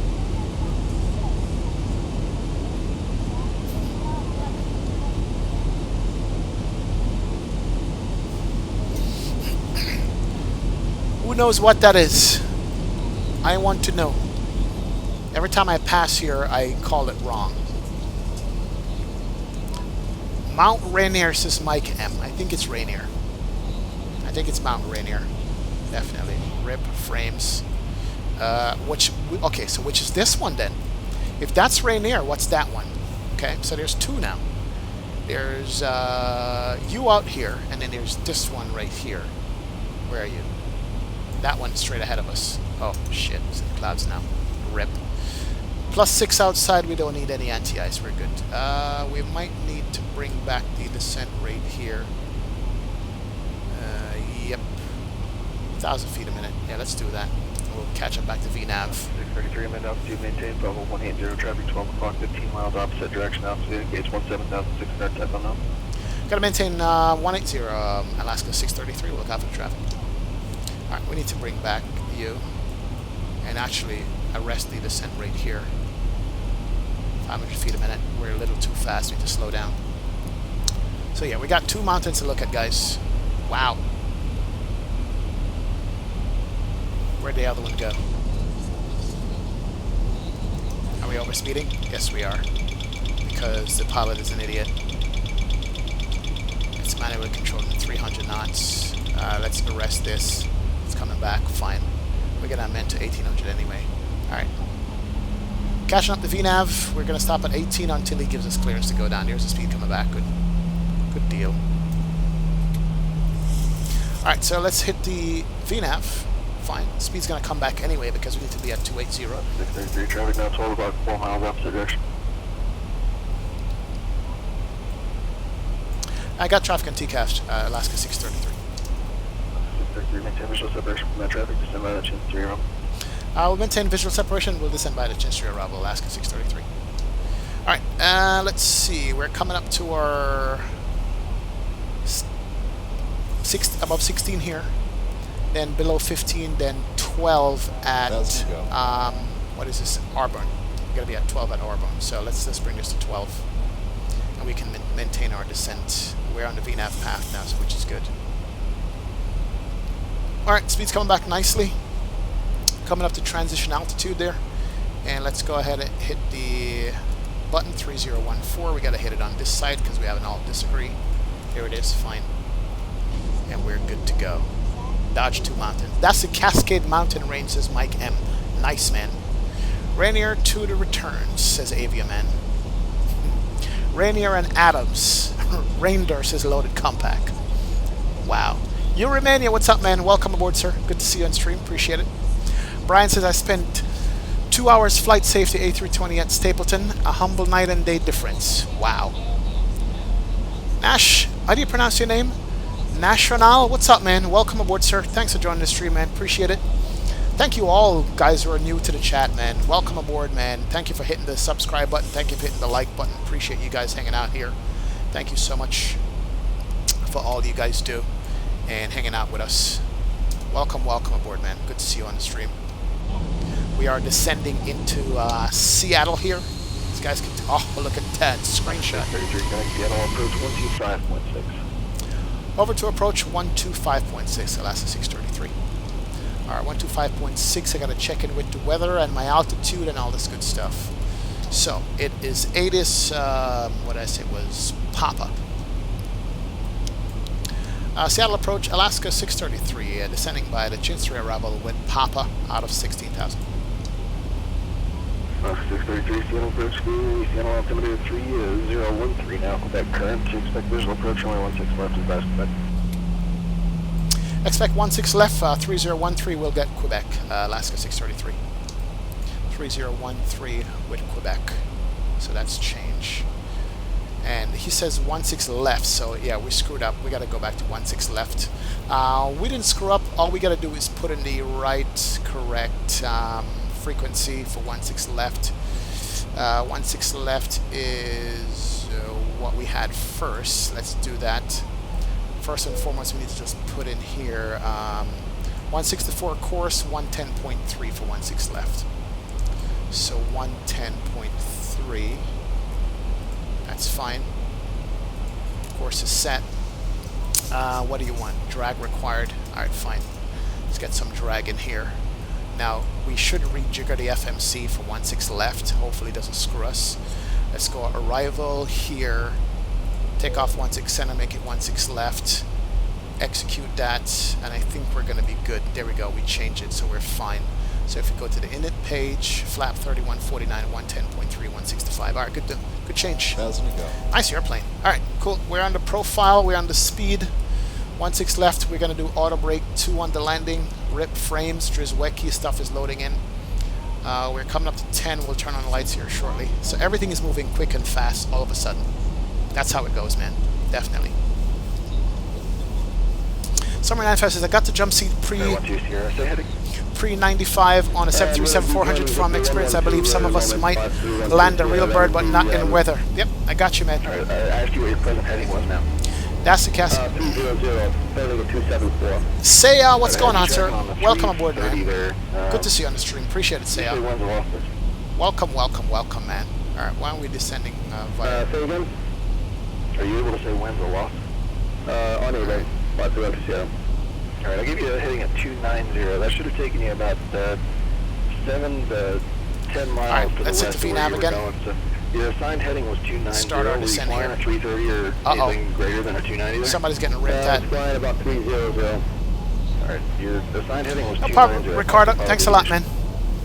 Mike Kemp says, I just found you and I know you're busy landing, but you do this all the time. I want to see more. Monday, Wednesdays, and Fridays primarily, and then maybe Saturday or Sunday on the weekends I fly. But Monday, Wednesday, and Friday around the same time, 6 to 7 p.m. I'll start. Mike M. National says, are you using a 1080p monitor to play the game? Just curious. Yes, I'm using a 1080p television set. That's what I'm using to fly the game. We're fairly high here. Drag is already out. Why aren't we descending? Alright, let's do V-speed here. Can't blame the VNAV on this. We gotta do this our own. Let's do the bottom altitude on this SID is what? I hope I don't screw up on my Pilotedge here. The bottom is 12, so we gotta get it down to 12. Oh no, you know what? Shit, we screwed up. We should have stopped at 12. Rip. Let's get it back to 12. Yeah, the bottom is 12,250 knots there at Auburn. For your brand new Rotate MD-80. Get it within 3 months or pay me twice the amount back in Jamaican. Alaska 633, climbing to maintain 12,000 feet. Alaska 633, roger. Bottom altitude on that arrival procedure is 12,000, possible pilot aviation. Roger that, just noticed that. We're going back to maintain 12,000, Alaska 633, thank you. Damn it, I had it all set up, man, and I screwed it up. Alright, but anyway. It's going to be 250 right there, so let's bring this back to 250. Now we're getting overwhelmed. I'm descending a little bit too low on that because I wasn't paying attention. Damn it. It's getting real busy now. Carney2, thank you so much for the 10 bomb, man. Thanks for the $10 donation. Appreciate it. It says, for a brand new Rotate MD-80, get within 3 months or pay me twice the amount back in Jamaican rum. Now, because I like my Jamaican rum and I don't want to give it up, I'm going to have to get the MD-80. I'm going to have to. I appreciate the donation, man, coming in with the with the 10 bomb there. Thank you, Carney2. Appreciate that, my friend. Wow.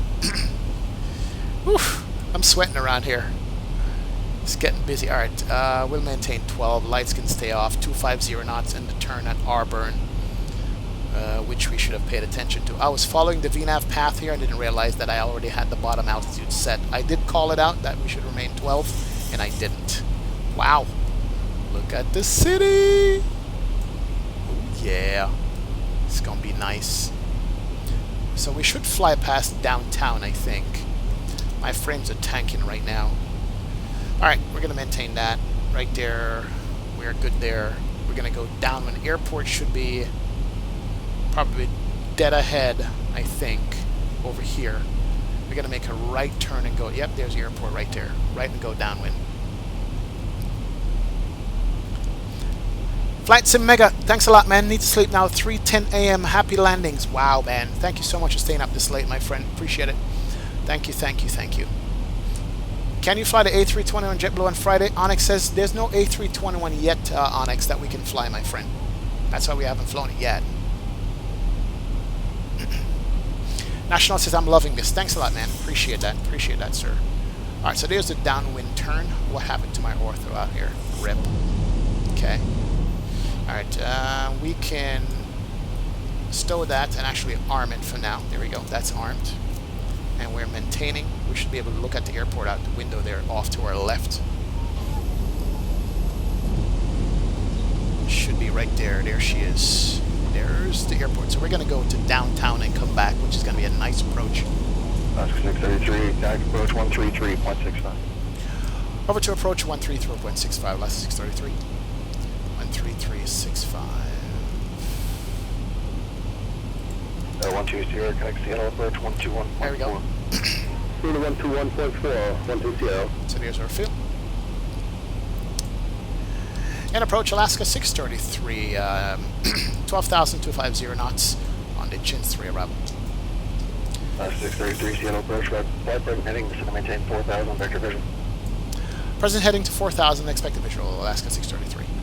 Alright, so we're going to go present heading down to 4. Let's bring her down. The quicker we bring her down, the quicker we get vectors back for the visual. And let's do 2,000 feet a minute.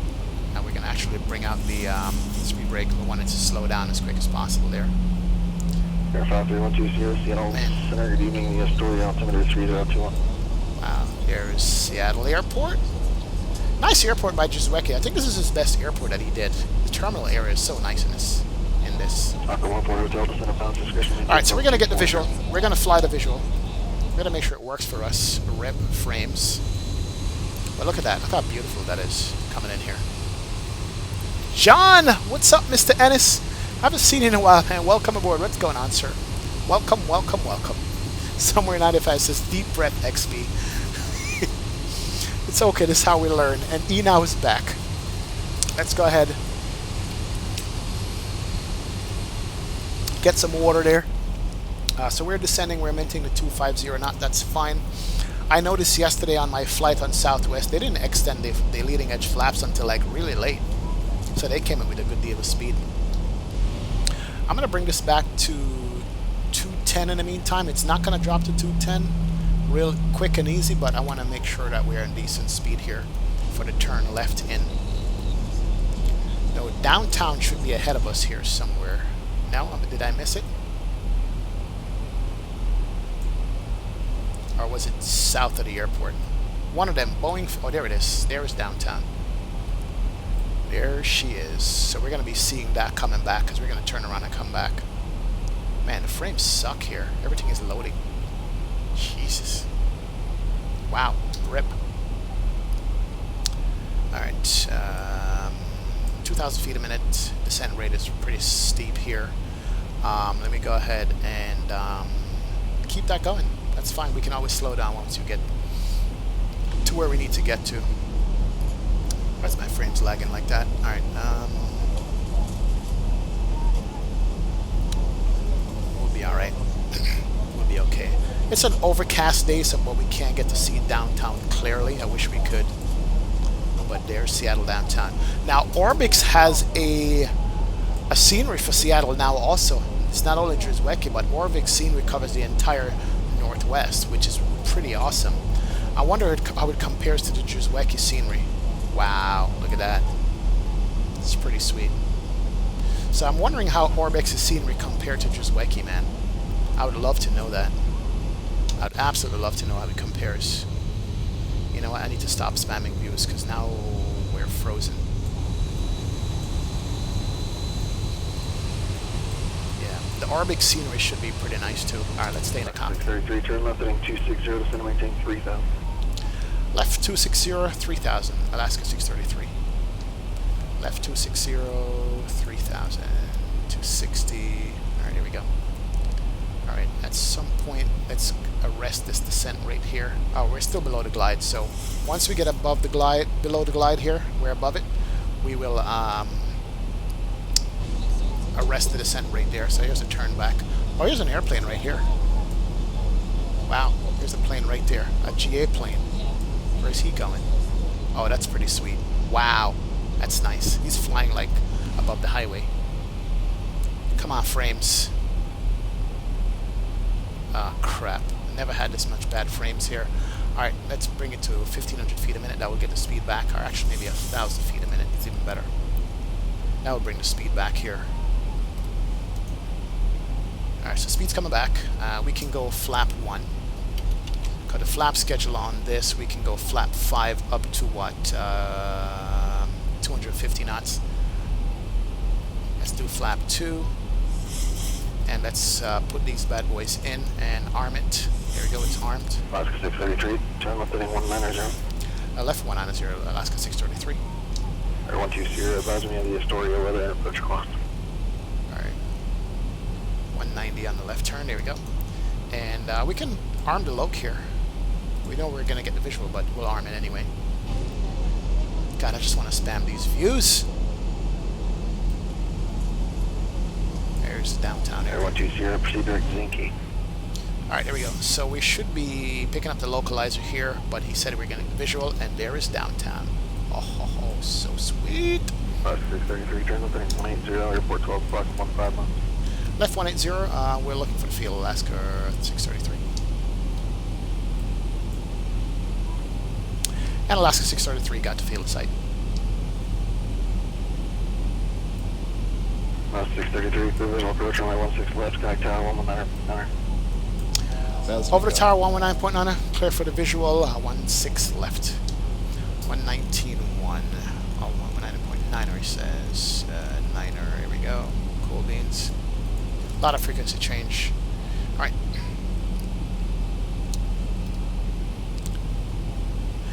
And Seattle Tower, Alaska 633 on the visual, runway 16 left.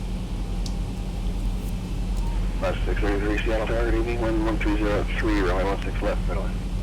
16 left, go to land, Alaska 633. Alright, so we're at 12 out. Let's go ahead and bring it back to 180 knots here. Capital delivery, good evening, Southwest. There's downtown. 2671, We going got down the to visual, Burbank, but we're going to make the ILS handle it.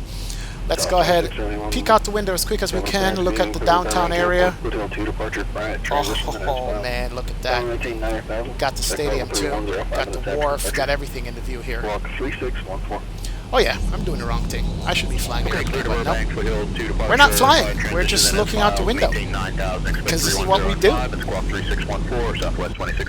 Wow, look at that. Are you kidding me, guys? Look at that approach, man.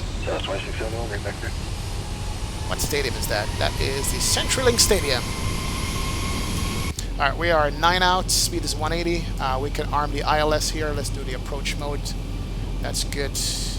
And let's bring the speed back to 160. Our speed in it, the landing is 155. 155 is our speed. So we're good. And let's go ahead and make the announcement. Flight attendants, please prepare the cabin for landing. I should be going over Boeing Field here. There's Boeing Field right ahead of us right there. This is Boeing Field right there. Oh, man, that's pretty. Woo! Alright, 7 out. Let's bring back the speed all the way to 155.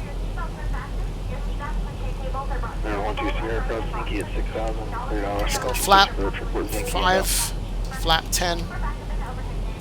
Let's go gear. All portable electronic devices in preparation for landing. Your flight attendants will be coming to the cabin one final time to pick up our remaining cups, cans, newspapers, or any other trash that you may have. Thanks so much for flying with us today. Alright, let's go ahead. All lights can come on. Continuer should be on. Alright. Recall check. Alright, gear down. 3 green. Flap set, trim set. We're coming up on our final approach speed there, and we can take over this aircraft here and just feel it right now. Let's go ahead and do that. And my airplane, my throttle. Let's get the nose back up. Don't dive on me. Alright, we got this. Throttle is ours. Flap 25. And go flap 30. So final flaps. There we go. Speeds can come back. We're lined up there. This place is frame heavy, man. Alright, here we go. Alright, speed's good. On center line. This engine sounds so good, like the real thing. Gotta watch our speed there. Bit of the speed. Look at the approach over this, like, embankment or whatever. The approach lights are on some kind of embankment. I wish I could. I'll show you guys in the replay, but the approach lights are ridiculous in this thing. 300. The way they make it. Look at on the one to the right side. while I pay attention to this landing right here. Alright, speed's good. We're going to float this bad boy out. We're a little bit high. It's fine. 100. 50. 40. 30. 20. 10. Alright, do it like the Southwest and float him out. Float him out. There you go. There you go. Get him down. Get him down. There we go. Awesome. Nose can come down. Reverses can come out. And keep it on the center line. There you go. Awesome. Slowing down nice. We'll roll it out to the next one. Turn off the reverse thrusters. Go to manual braking. And see if we can get him off to the left here. 70 knots. 633, welcome West Seattle, left terminal, Bravo to the ramp, this frequency there. Left one Ava Bravo to the ramp, this frequency, Alaska 633. Alright, good, so we don't have any more frequency change. We're down, flight time can stop. 2 hours, 34 minutes flight time. Oh yeah. And slow it down, and we're going to go this frequency to the ramp. Nice, nice, nice indeed. I don't want forward to that, I probably can't pick it up yet. Let me know when you get glacier. The approach lights are in a gully, Mike. Yep, they are. Woo! Wow. This is pretty. We're going to go over to this gate over here. There's some United over there. It is an Alaskan airport, so hey. Alright, let's go ahead and do a couple things. Flaps can come all the way up. Speed brakes can go in. Here they go. Awesome. Now let's start the APU. 1, 2, 3. Hold it. Good deal. And I'm going to bring it over here. Now there's Alaska Gates up here. We're going to taxi back up to the Alaska Gates. Yeah, this is the Druzhwecki's best airport, if you ask me. Really is nice. Turn off the auto brakes here. A bunch of these lights can come off. You. We can set you. The yaw damper can come off. Pitot heat, window heat. We don't need that. Good deal. Oh, so sweet.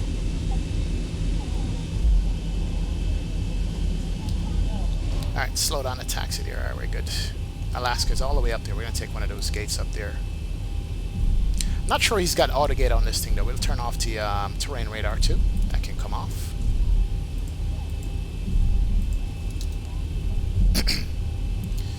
Alright, and slow it down. Doing a Southwest taxi here. And let's bring it over here. Yeah, we're going to bring it into one of these jetbridges. We're going to take that right here. Let's go ahead and bring over the gens. That's good. And we're going to take this gate right here. Oh, lower 40 here in about 15. And we need to clear this wing on the right, so we have to make a right turn out here and then bring it back in. Yeah, see how they do it? We got to make the right here and bring it back in and line them up. Got to do it slow too. Alright, cool beans. And then we'll bring them out and then bring them to the left here. Nice. And then there is the the autogate. Yes, he does have autogate. Showing as a 7392, which is pretty good. Capital Ground, good evening. Southwest 2671, information India, ready for taxi at the Alpha Gate. Stop right there. Almost. A little bit more. 2671, there you go. Ground, perfect. Let's go ahead and set the park brake. Good. 16 left. Turn off the block clock. 2 hours, 52 minutes blocked time. There we go. That is good. And we have the gens, that's fine. Everything is off, so we can go ahead and bring off the engine 1 and engine 2. There we go. 1 and 2 is off. Let's go ahead and turn off the fasten seatbelt sign. Turn off the anti-collision. That should have been off already. And we should be good there. Turn off the taxi light. Prepare for arrival and cross. All right. Welcome, ladies and gentlemen, to Seattle. Oh, listen to that spool down. Oh, man. It's good. Mike says, end gates are Alaska. I missed it, man. Sorry. Appreciate it, HD Simp. Thank you, sir. Ricardo says, excellent, you're hired. Alberto says, great landing. Thank you, Alberto. He does have autogate. Yeah, in this one. Yeah, does. Somewhere 95 says 2:30 a.m. but well worth staying awake for, man. Thanks a lot, Somewhere 95. I appreciate it. Captain's Best is XXP. Have started to do best moments for Captain Canada. Would you like me to do best moments for you? Captain's Best, I would appreciate it, man. But you got to include some worst moments too, like when I crash. But I appreciate that, sir. So yeah, I'm a real pilot now, man. Only on a computer. That's it. Albert says, great content. I gotta go. Peace, everyone. No problem. Spag says, fuel up and head back to West Palm Beach. National says, you buttered the bread on the runway. Good landing. Thanks a lot, man. Southwest 8080. Ah, man, just got here. Wow, man. I've been checking out your flight, Southwest 8080 on YouTube. I'm subscribed to your channel, man. But welcome. Good to see you here, sir. Thank you for stopping by. Euromania says, good landing. Yeah, it was a brilliant flight, Southwest 80, definitely. James Lang says, brilliant landing XP. Appreciate it, James. JR says, nice landing XP. Appreciate that, man. Wow. All right, let's disconnect from Pilotedge. And thank Pilotedge for a good coverage there. Loved it. Oh, by the way, real quick, let me show you guys this terminal building before I start a replays. This is one of the most well-modeled terminal buildings that you can get into in the sim, all right? Got all the people standing around, and you could see out the terminal to the airplane. Like, that's my airplane right there. Drewswake made it so that you can actually look at the airplane in and outside. So that's the airplane, the Alaska we just came out of. Well, you can stand at a terminal and walk around and look at everybody on the shops and crap. It's nice. Nicely done. Nice terminal, Drewswake. Like that. All right, let's hit the replay button and bring this bad boy back to this landing. 2500. Let's look at it from this side. I think we're going over Boeing field right here. Yep, there it is, right over Boeing field. Look at that. I'm gonna do this view for now. Let me hit some replay button here.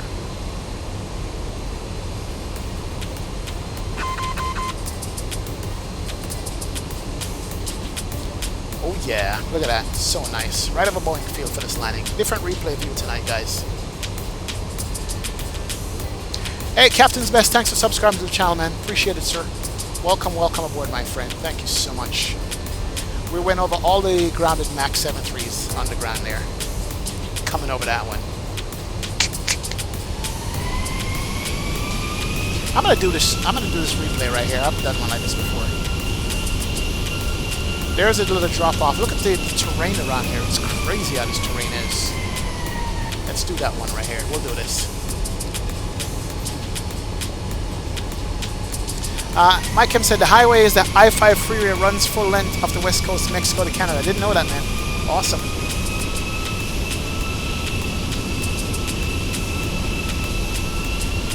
.737 pilots will drop gear and flaps early to burn off extra weight. No dumping on the 73. Got you.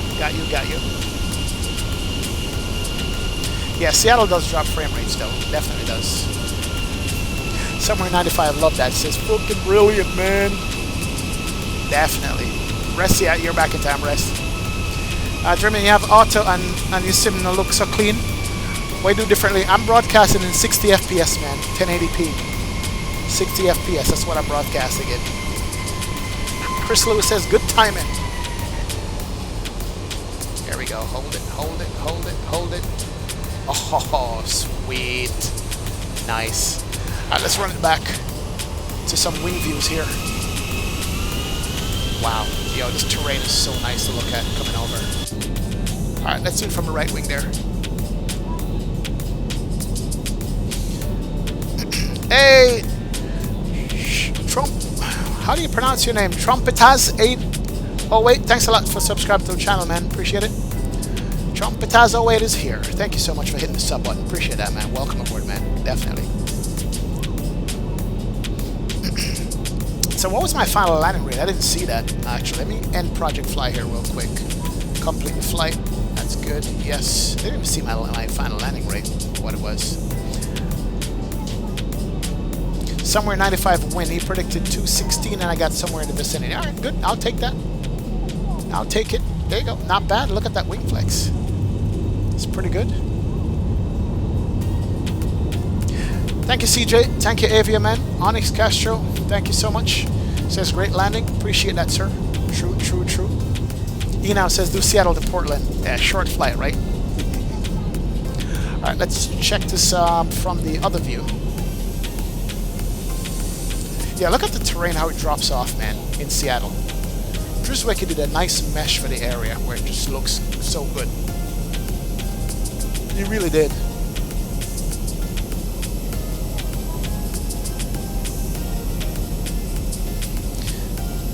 E now says, XP, did you stop Project Fly? I just did, man. A huge parking lot there. It's nice. Yeah, Aviation Noob, that is ortho, man. Definitely. Ortho. Are you actually getting 60 FPS? Sometimes, not all the time.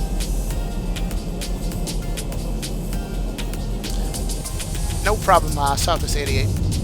It's not a bad landing, actually. Not bad at all. I'll take it. We'll run it back and do it from another view here. A couple of other views.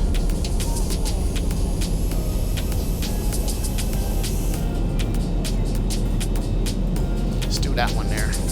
Look at the overhead highway he got modeled too in this. I mean, just look at the Seattle scenery, man.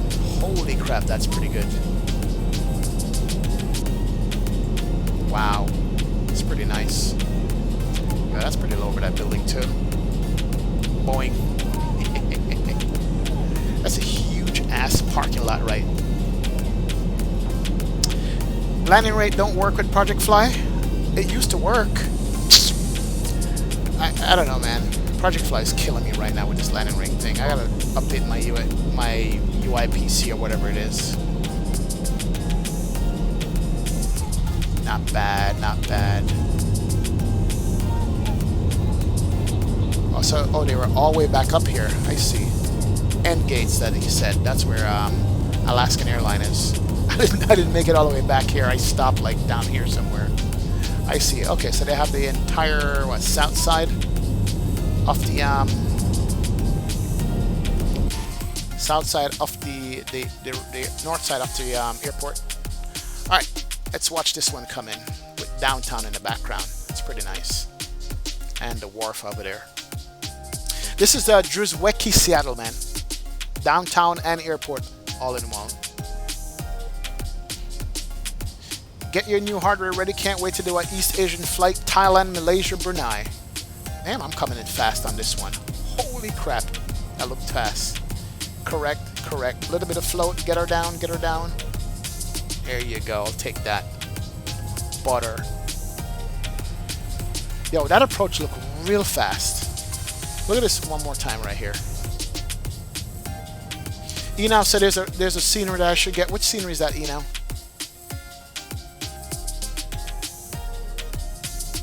Thank you, T-Storm. What's up, man? Welcome aboard, T-Storm. Good to see you, sir. See that last minute correction I did there?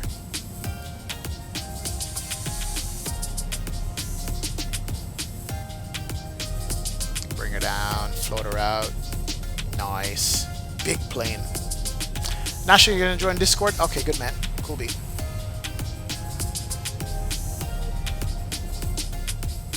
Alright, let's back it up. Let's do it from the runway. Here she comes. Lots of stuttering with the scenery because it's so frame rate intensive like New York is. Yeah, I'm gonna do a little bit of correction right there with the center line. I was a little bit off. Rock the wings a little bit, get it lined up. Listen to that sound, man.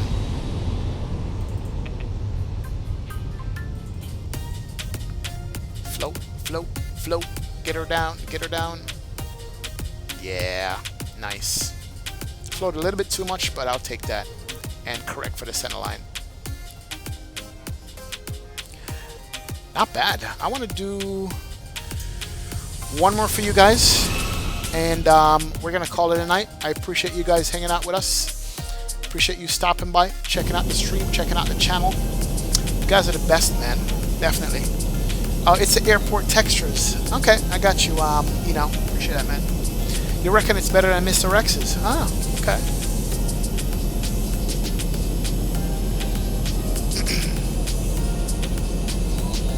One more from this view right here, then we'll do one more wrap up. Coming over Boeing Field. We're gonna do one long replay over Boeing Field. We're gonna call it a day, guys. Nice. Not bad, not bad. Here goes the reverses coming out. Pretty good, pretty sweet. Alright, let's rewind it all the way back to Boeing Field. And let's start the music up. And we got to get out of here, guys. I appreciate it so much for joining us, hanging out in the stream, hanging out in the chat, and just being a part of the channel. Thank you so much, guys. Appreciate it so much. And look forward to seeing you guys on Wednesday. Haven't sure when I'm going to be flying on Wednesday yet, but I'm going to make it a nice one for you guys, okay? So without further ado, let's do this. Let's start it up and get out of here. Thank you so much, guys. Here we are over Boeing Field right now. That's our approach right there, over the field. But I'll see you guys on Wednesday, man. All my mods, all the sponsors, thank you so much for the donations, guys. I appreciate it. Thank you for supporting the channel. Thank you for hanging out with us. And being a part of the stream, being a part of chat, and just supporting X-Plane 1972 stream. I will see you guys all on Wednesday. See you all later. Peace, happiness, and hair grease. Later, guys. Bye.